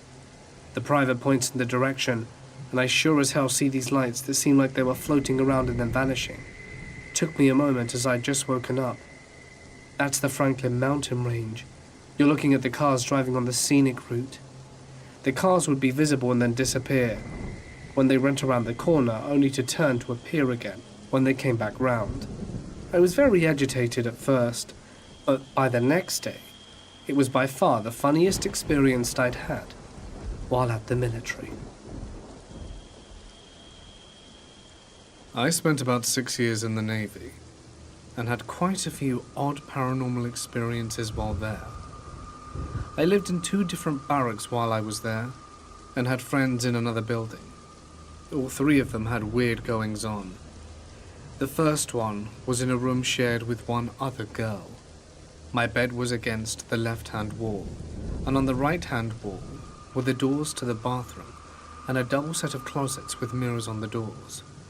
I remember waking up more than once that night to see what I thought was the dark outline of a shadow in the mirror, sort of standing close to the bed. On other nights I could see a shadowy figure moving in the bathroom. The second building was much nicer. I had a room to myself but shared a joint kitchen and bathroom with the other person. Though I didn't see anything in that place, she and I could both hear things moving around the other person's room when there shouldn't have been anyone there. And no, it wasn't the cockroaches, though we did find some gnarly big boys dead in the bathroom. The third building was one in which a couple of friends lived. They both did not know each other, but confided to me separately that they had eerily similar dreams of something that lived in the walls and would tap against them. Both of them claimed to have seen shadows moving around their room. So one of the buildings that I worked out of was the only remaining wing of what had been, back in the day, the Naval Hospital Pearl Harbor, way back when it was first constructed. It was this huge building, with 2 long wings several stories high and a gnarly basement. Now it's just one dilapidated building in a parking lot. Knowing that it was a hospital in Pearl Harbor, I'm sure you can piece together the history. But let me elaborate. During the attack on Pearl Harbor, it was used as triage and as a morgue. Several hundred bodies were brought there within the first several hours alone, for later identification and burial. 960 casualties to pass through on that one day. And fast forward to now.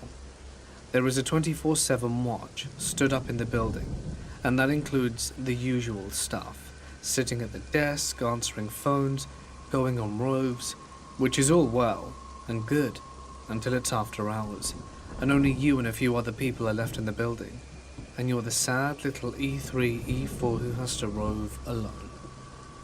You'd be the only one in that specific part of the building, and would hear footsteps, muffled voices, and get really uncomfortable feelings of being watched. People complained about getting their hair tugged in the basement. In the hour span between 2 roves, I once had the shower in the basement male locker room turn on.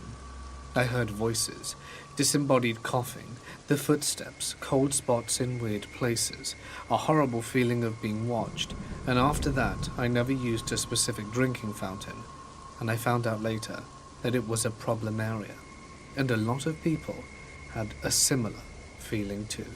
There was also the time that I was locked in the bathroom by a phantom. That was fun. There are also some buildings on Ford Island, which are definitely creepy. I think what makes it worse is that they are abandoned, and a lot of the buildings still have damage that was never repaired. Though I have to say the spookiest thing that happened to me on Ford Island was when my dad visited. We were driving around and he insisted on stepping out of the car near the brig, you know, for the photo op.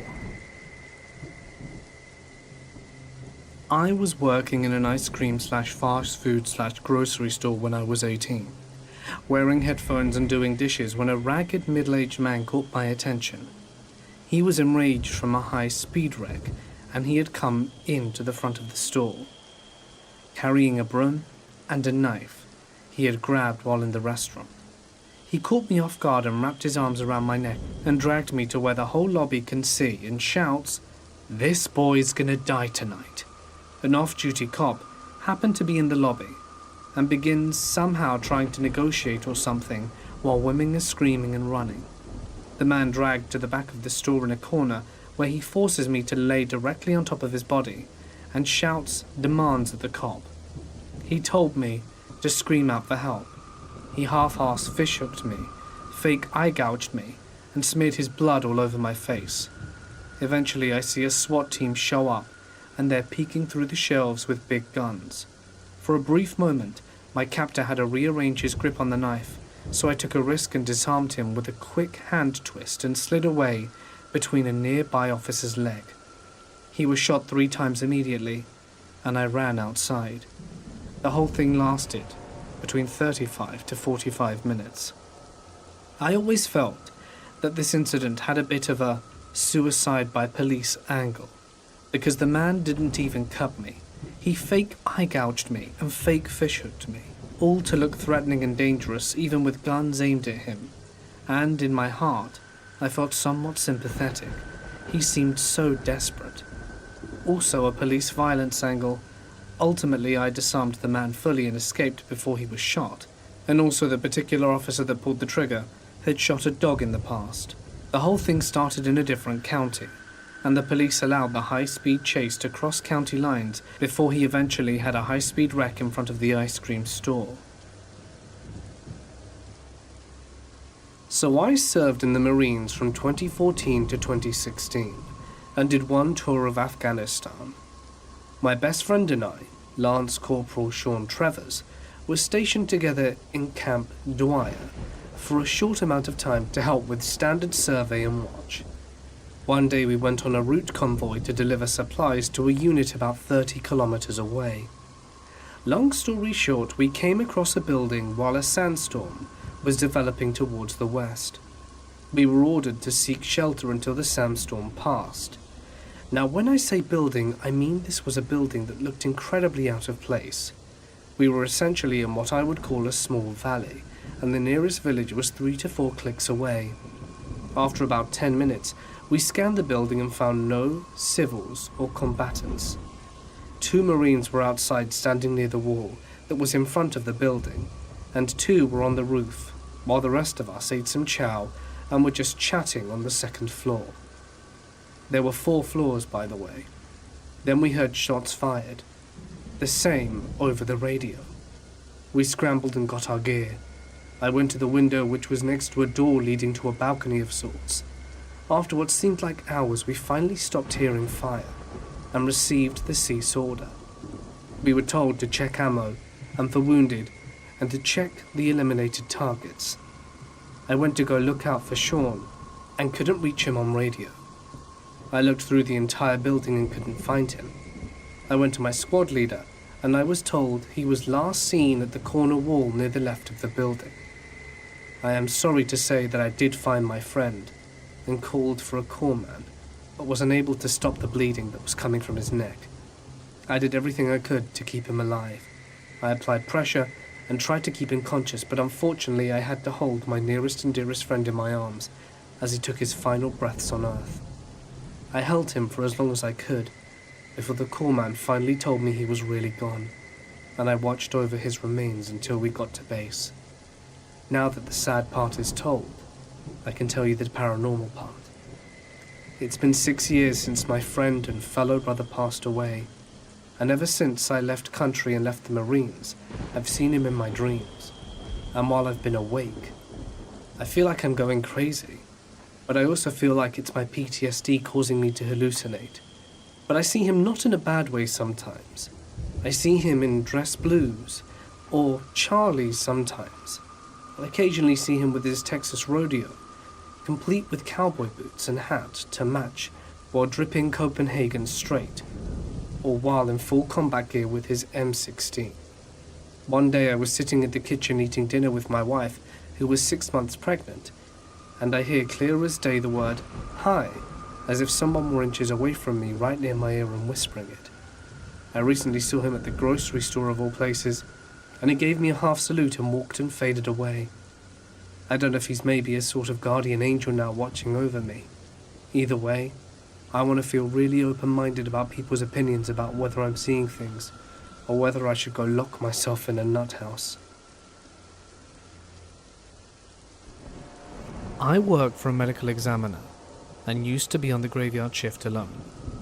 The first night I was on, at midnight on the dot, our air systems shut off, which caused the vents to warp. That sounded like someone running through the vents in the ceiling on all fours. Thankfully, I got used to it, but it definitely was creepy at first. Another night we lost power, and stupid me watching a horror movie, working so hard, almost crapped myself when everything went dark, and knowing that a room with about 30 dead bodies in it was walking distance away. That one I stayed in my car for. Not to mention the constant, long, dark, red-lit hallways. Glad I'm not an overnight worker now. I worked in Arlington National Cemetery while I was in the army. The tomb guard always talked about seeing or just hearing soldiers marching some nights. We were cataloging graves one night, when I thought I saw a soldier in my team up ahead, so I called over to him. He answered from behind me. When I looked back, the other soldier was gone. I'm a skeptic, and I believe everything paranormal has a real-world explanation, but I'm still trying to figure that one out. I was stationed while in the Navy at El Centro, California. I was part of the Auxiliary Security Forces, back then for a few years. One night, during force protection drills, which we were required to man the base as if we were being attacked, wearing that huge Darth Vader-like blue brain bucket along with your best friend's sidearm M16 and other LARPing-like gear. I got lucky and stood an 8-hour watch with a friend. As we were patrolling the water treatment section of the base, we started hearing what appeared to be drums or war drums in the distance coming from the north. This base is in the middle of nowhere, so we chalked it up to machinery echoes at 3 a.m.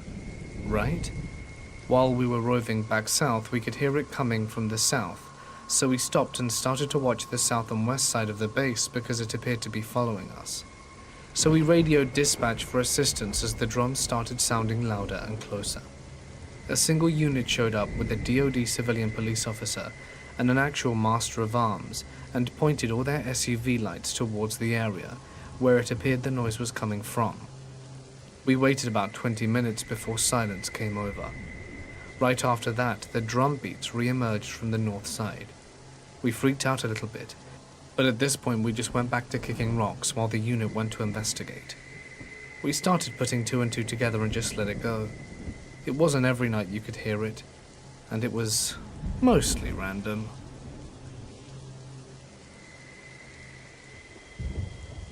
One time I was at an Air Force base in the ROKs, and we had a power outage at night. All of us walked out to our hangar doors to see what the problem was, and we saw a very large triangular shape passing over our hangar. It was a clear moonless night previously, and when we went outside to look, we noticed the starscape being covered then slowly uncovered. No sound associated with the event, other than the normal sounds of the location, and I'll never forget it.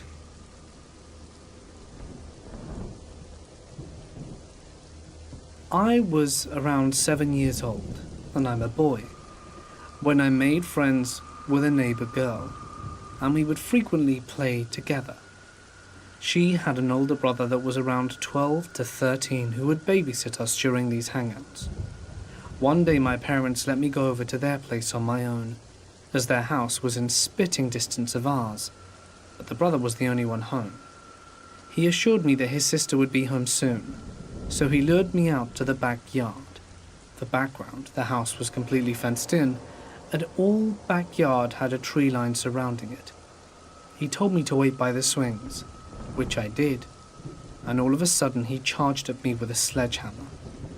I fell in on my back in fear, and his swing landed between my legs into the ground. I ran as fast as I could to my house. My parents to this day say it was just horseplay, but I'll never forget the look in his eyes after he missed that swing. The following story takes place in Fort Dix, New Jersey. My aunt, grandmother, and also my mother, uncle, and grandfather, when they were all alive, all claimed there was something demonic there, especially in and around the officer housing. Apparently a mess of officers didn't want to stay in the provided houses, and the enlisted, asked if they could swap. Grandpa was enlisted and heard about this, and moved himself and his family into one of the houses.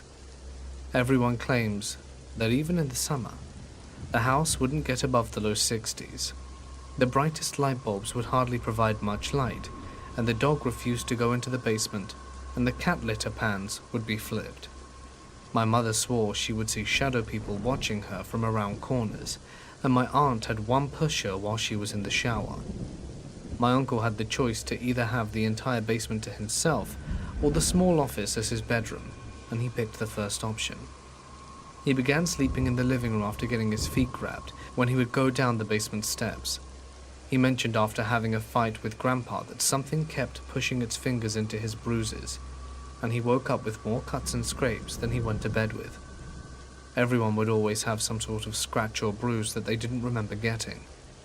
Grandma and Grandpa mentioned knowing that it was going on, but tried to continue on without acknowledging it. I was out in the middle of the Pacific on deployment in 2016, in the smoke pit about 1 a.m. Beautiful, clear night, so a bunch of us are watching the stars. There's zero light pollution out there, and the sky is amazing at night. There was this one bright light that hadn't moved since we got there, when all of a sudden, it flew across the sky super fast, stopped instantly at another point for about 30 seconds before zipping off across the sky, making a turn at an impossible speed, the sharpness, and zooming off and then disappearing. Everyone up there saw it and were all like, "Yep, that was a UFO."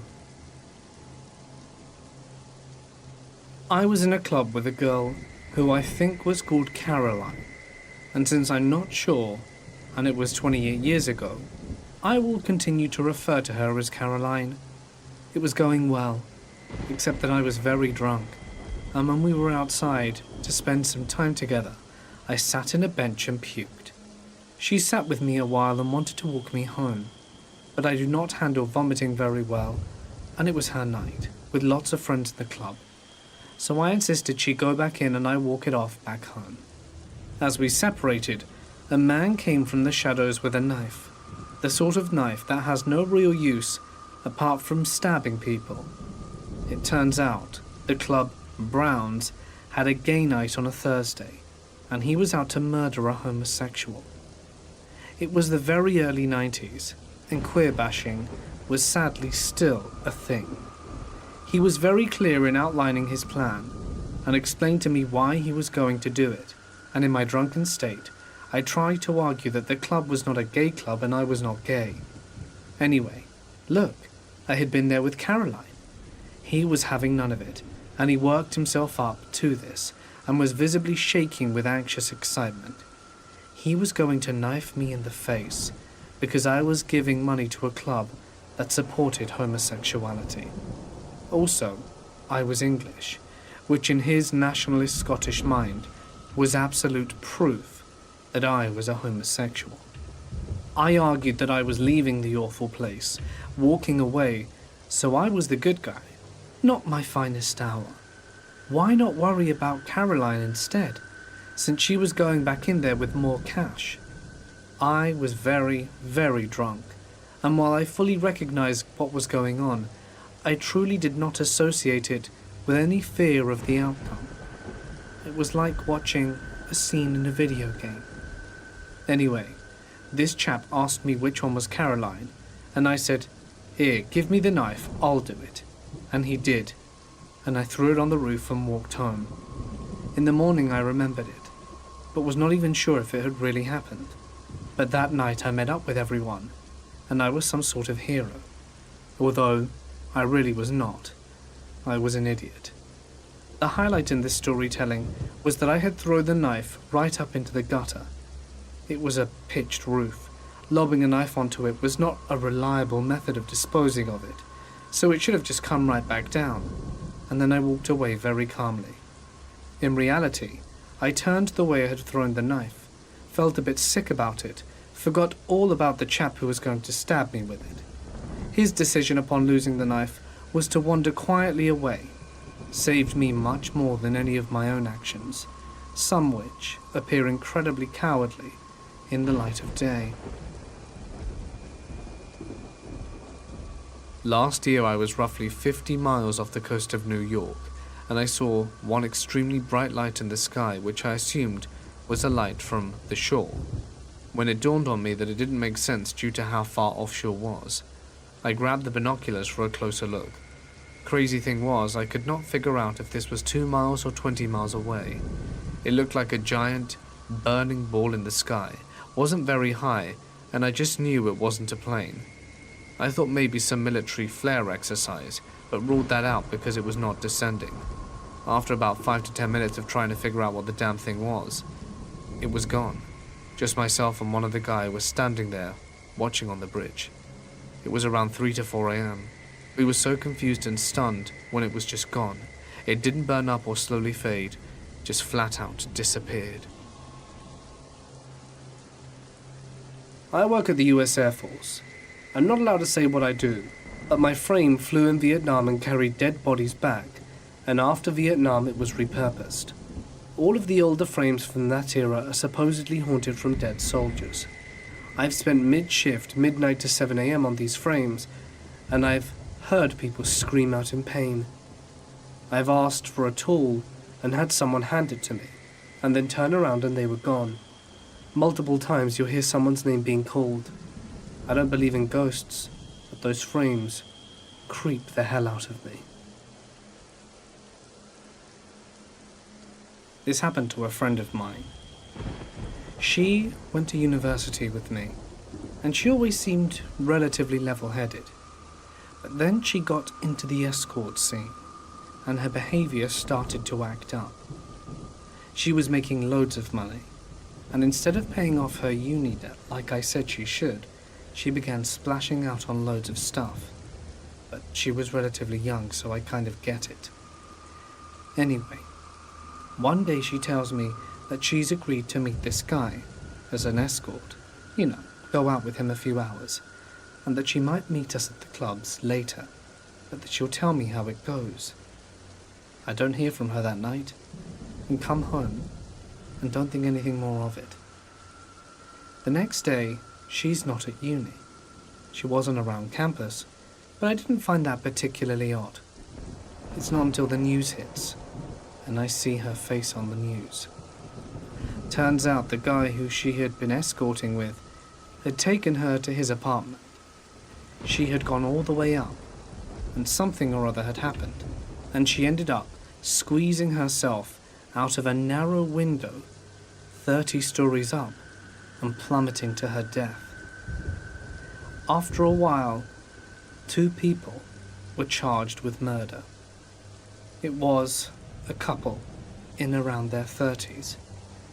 The police suspected that the man had escorted my friend, and then his girlfriend or partner or whatever had showed up and was angry.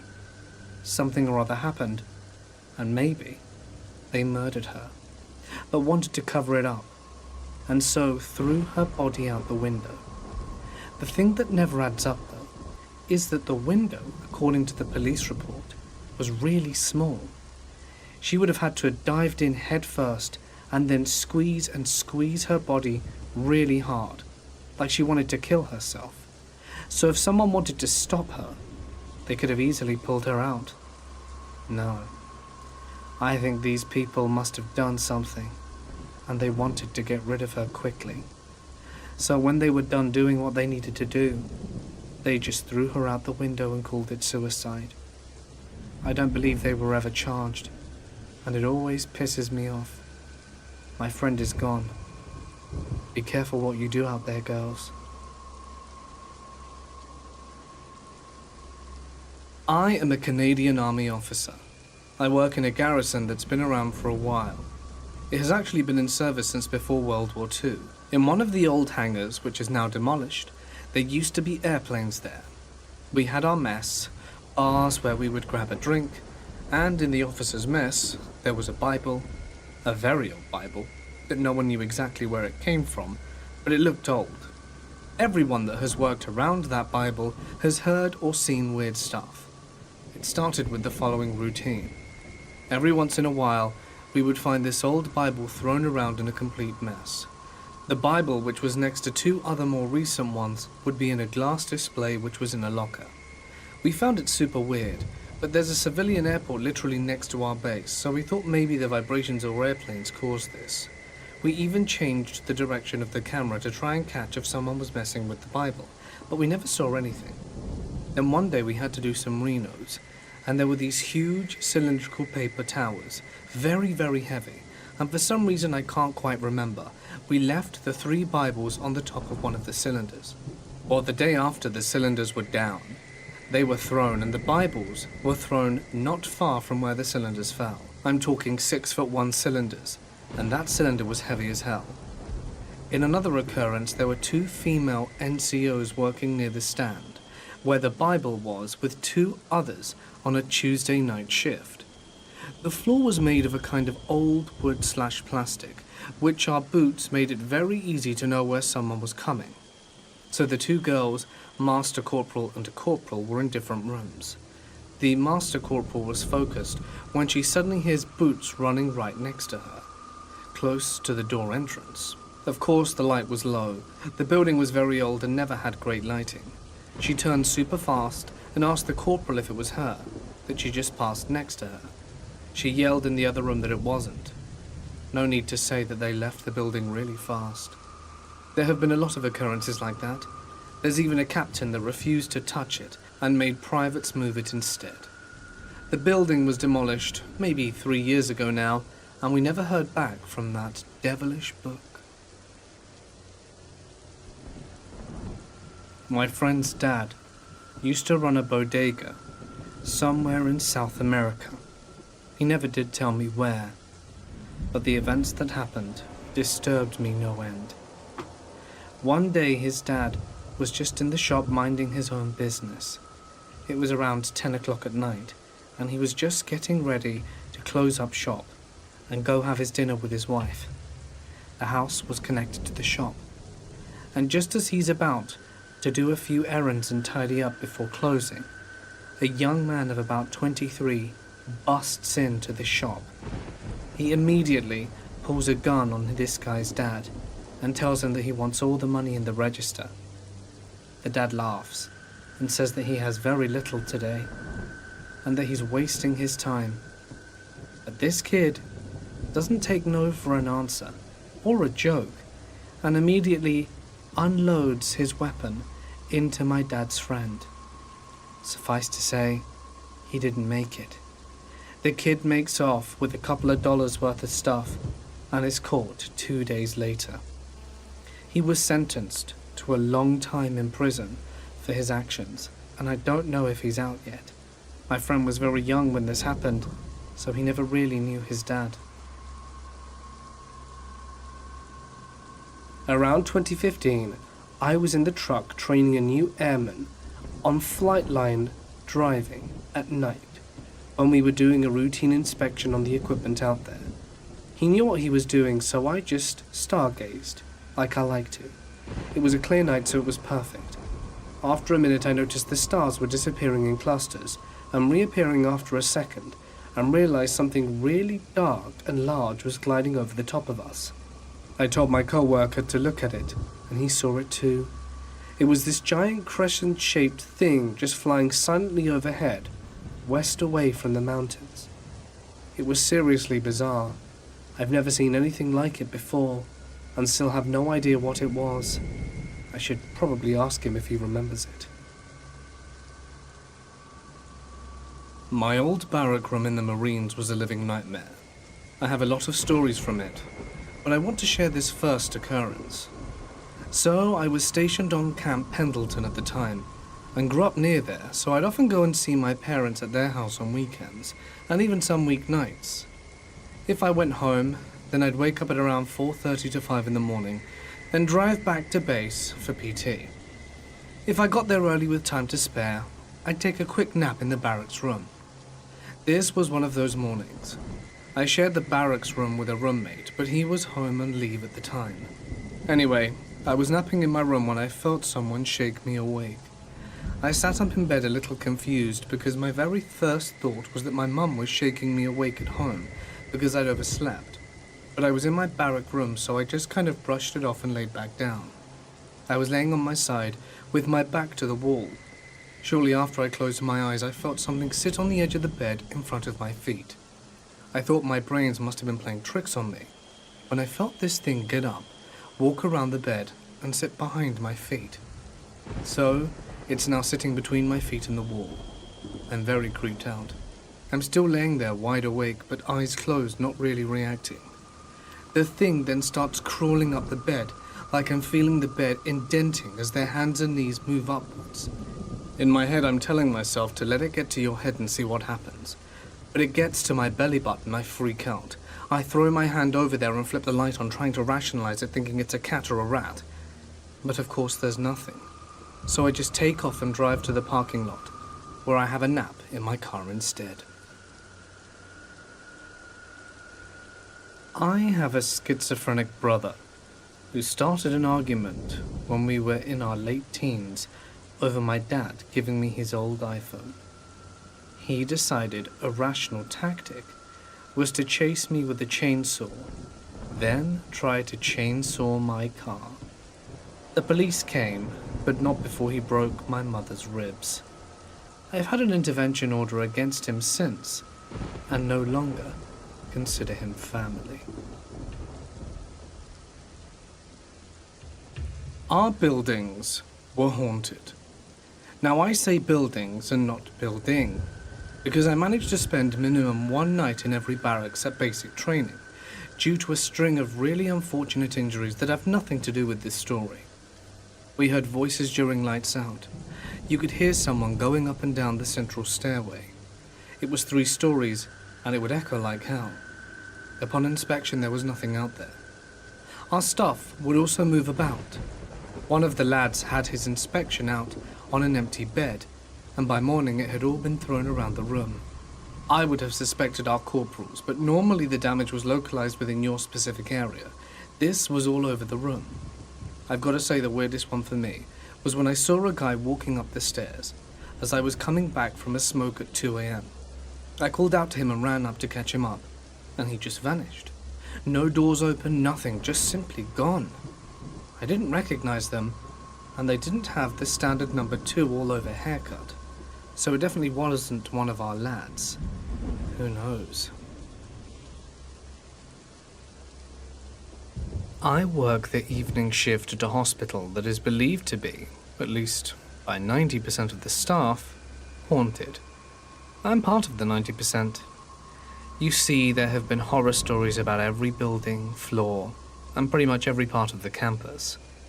I mostly wander around alone as a housekeeper, and that makes it much worse. At least when my mind is on it. Usually I try not to think about it. My personal experience was back in the ultrasound wing of the radiology clinic. By the time I get around to that area, the lights automatically dim, and there isn't anything I can do about it. It's always spooky back there at night, so I usually just get done with what I need to do and move on. The place is kind of shaped like a J, like a long hallway that curves around. On the inner side of the curve, there's a dressing room that opens up to a mammography suite, and then opens again at the top of the J. If you're standing at the bottom of the J, you can see through the doors of both rooms to the top of the J. I was standing back there, trying to bag on my card, when something moved in the corner of my eye. I looked up, and through the dressing and mamma rooms, to the other doorway opposite me. I vividly remember it like it was yesterday. A male figure walks past the door right before my eyes. I literally watched it amble slowly across my field of vision. There are no male ultrasound techs here, and it was not my boss. It looked like it was wearing dark clothing, had long hair, but was definitely male. I snapped out of it and ran over to see if some freak had wandered in, but there wasn't anyone. I grabbed my stuff and ran out without finishing all the work, 'cause screw that. Another story, which isn't my personal experience, comes from the second floor of the hospital.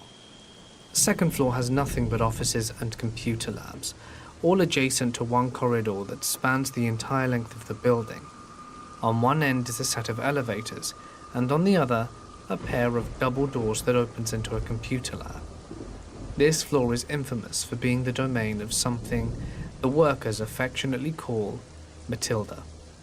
The first story I heard about her was from a co-worker who knew someone who worked on that floor.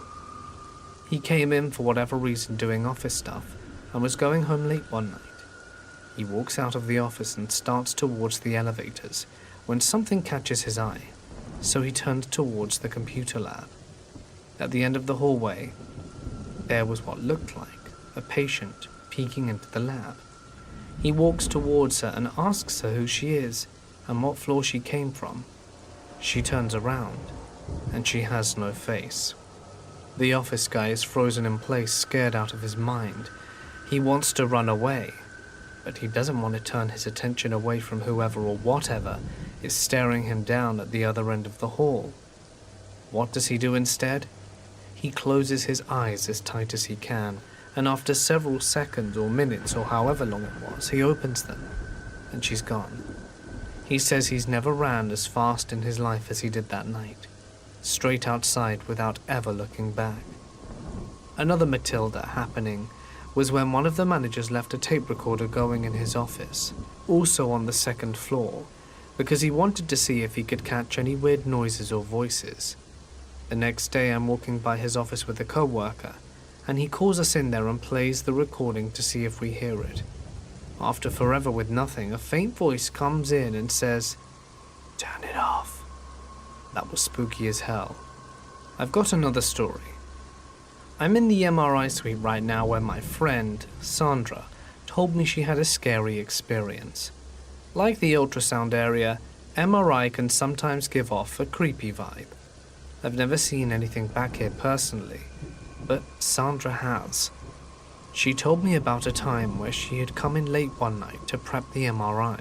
The suite is shaped like a W, with the middle wedge representing the computer workstation and the outer ones being the MRI rooms themselves. On opposite sides of the workstation, there are windows looking into the rooms, and you can see the reflection of the window behind you in the one in front of you. She was back here alone that night, prepping the machine and half asleep. It began to dawn on her that something felt wrong, and she began to experience a feeling of dread. Whatever it was made her feel so uncomfortable and restless that she snapped out of it and woke up. She looks up into the window, into the suite, and sees a silhouette of a figure standing in the corner. She doesn't know what the hell it is. Thinking, she sees things, but remembers how I said you can see the reflection of one window in that other?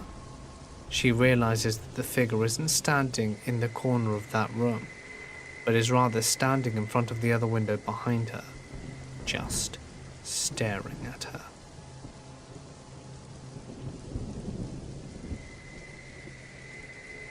Let's set the background first. I grew up in a very rural area. My parents have a pretty big piece of land with a nice 2-story farmhouse in the middle of it. To the south of the house is a peach orchard. The west is where the driveway is. It goes through an alley of cottonwood and pecan trees, but the land is pretty open and was used for cattle farming. The east and north is dense woodland and shrubs, which reaches all the way to our neighbors about 2 miles. Back then, I was working at a carpenter shop in town. I had just gotten my driver's license, and so I was able to get there on my own. It was about an hour-and-a-half drive, though. We started fairly late in the day at about 10 a.m.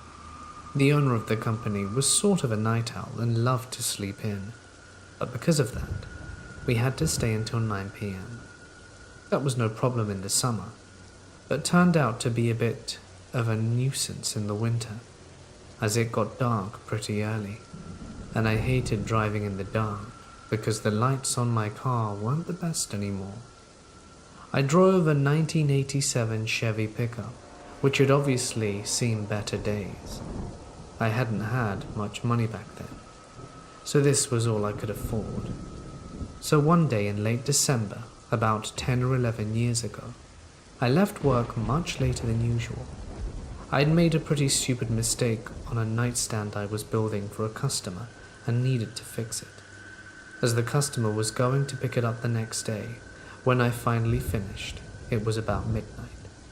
I cussed out my own stupidity, closed the shop up tight, and went to my car. There are 2 routes I can take to get home. One is on a highway, the other one is through the backcountry, and dirt roads surrounded by thick brush and trees. I usually took the highway, as it was much faster and safer, especially in the dark. But this day, there had been an accident, and the highway was blocked by emergency services, so I took the long way home.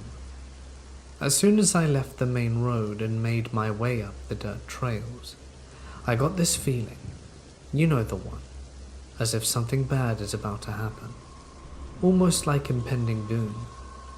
The longer I drove on the road, the stronger the feeling got, until it felt like all of my body and soul were aching desperately to turn around, drive back all the way to the roadblock, and wait until it got opened again.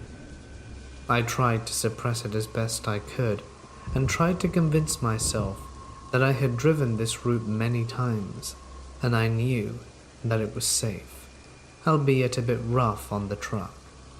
When I was driving through an especially rugged piece of brush only about 10 miles from my parents' farm, all of a sudden, my left front tire popped. I did my best to keep the truck on the road and made it to a safe spot. I kept a spare tire in the toolbox and had changed tires quite a lot on my own, and I knew it would be just a minor inconvenience, and I would be rolling again in a matter of minutes. That's where I was wrong. I climbed up on the truck's bed, only to find that my toolbox had been broken into, and all of my tools and my spare tire had been stolen. So there I was, still miles away from the nearest settlement, in bear and wolf country, in the middle of the night with no cell phone and no way to repair my truck. I always kept a sort of survival kit in my toolbox with a blanket, a small axe, a fire starter kit, and some MREs, but it had been stolen too. Thank God I still had my trusty Pucko, which my sister gave me when she moved to Finland. So I made the second, but bigger mistake on the day. I decided to walk home. To this day, I still don't know why I made this decision. All I had to do was wait in my truck until sunrise, and I knew a neighbor was driving this road every day at around 8 a.m. He could have taken me to town and called my parents to get the truck, but some stupid fart in my brain said, "Nah, we're walking." So I went. I locked the car, took my rucksack with my belongings with me, and began walking. I couldn't have walked far when I got this eerie feeling, like something or somebody is watching me. I turned around, but nothing was there. I picked up my pace to make it out, when all of a sudden I heard some rustling in the bushes to my left. I called out, "If there's someone there," but of course received no answer. The feeling of being watched got stronger and stronger as the rustling became more frequent, when suddenly the brush stopped and I came to a small clearing. That's when he spoke to me for the first time. "Hey there, boy." He had a pretty weird pronunciation. The first part was spoken softly, almost gently, but the boy was like an explosion in my ears. He made a tiny pause in between and then spewed out "boy." He was big, 6'6", wearing a long trench coat and hat. Grey, short hair with lifeless eyes, almost like that of a perished fish. But what really scared me was his dog. He had a huge, black, shepherd-like dog, but it looked very wild, almost like a wolf. I immediately froze with fear. I always heard this term, but could never imagine it being like this. I couldn't move. I just couldn't. I tried, trust me, God, did I try. "What you doing there, boy?" he asked. "Don't you want to talk to me, boy?" I still couldn't move a finger, but my mouth slowly started to work again. I told him about the truck and how I was trying to walk home, but I don't think he was able to understand a word that I was saying, as I was stuttering and slurring the words due to fear. He made few steps towards me, his dog fixated on me like prey. He came so close that I could smell him, a very odd smell, a bit like old cigarettes, but there was something else that I couldn't point out. I still stood there unable to move. He took a deep breath and closed his eyes, almost like he wanted to remember the smell of fear radiating from me. He started to grin, not a genuine, honest grin, but the one where the eyes aren't involved. They stayed as lifeless as they were. "Be careful out here, boy. There's a lot of dangerous things out here, boy," he said, and vanished into the brush as suddenly as he had appeared. I started to thaw up and was able to move my body again. All of a sudden, my knees felt weak and wouldn't bear the weight of my body anymore. I collapsed to the ground and my whole body began to shake uncontrollably, and I began to sob with relief. As soon as I had regained control over my body again, I ran like I never did before and never have again, all the way home, which was quite a long way. I can't describe the feeling of relief coming over me when I saw the all-so-familiar porch lights coming up in the distance, and I reached the edge of the woodlands on our property. "Hey there, boy." My heart skipped a beat. I screamed from sheer terror and knew that this would be the end. So, I didn't stop running. I ran and ran and ran and never even bothered to look back. Only when I reached the warm yellow circles of light cast by our porch lamps did I dare look back. He stood there on the edge of the woods, like he did on the clearing, his animal on a leash next to him. He grinned this creepy grin again. I fumbled out my keys, as my parents locked the back door at 8. I unlocked the door and stumbled in. Only when I had locked the door I started to feel remotely safe again. I went upstairs to my room and made sure that all the windows were locked on my way up. When I looked out the window, he was gone. I told my dad about this when we got into the truck the next day. He said this was likely Samuel, an old hermit who had a small cottage down there in the woods, who had been living there for at least 30 years, but that he had never seen him with his own eyes. So in retrospect, perhaps I was never in grave danger. Maybe. But nevertheless, to the strange creep in the woods, I'd rather not meet you again.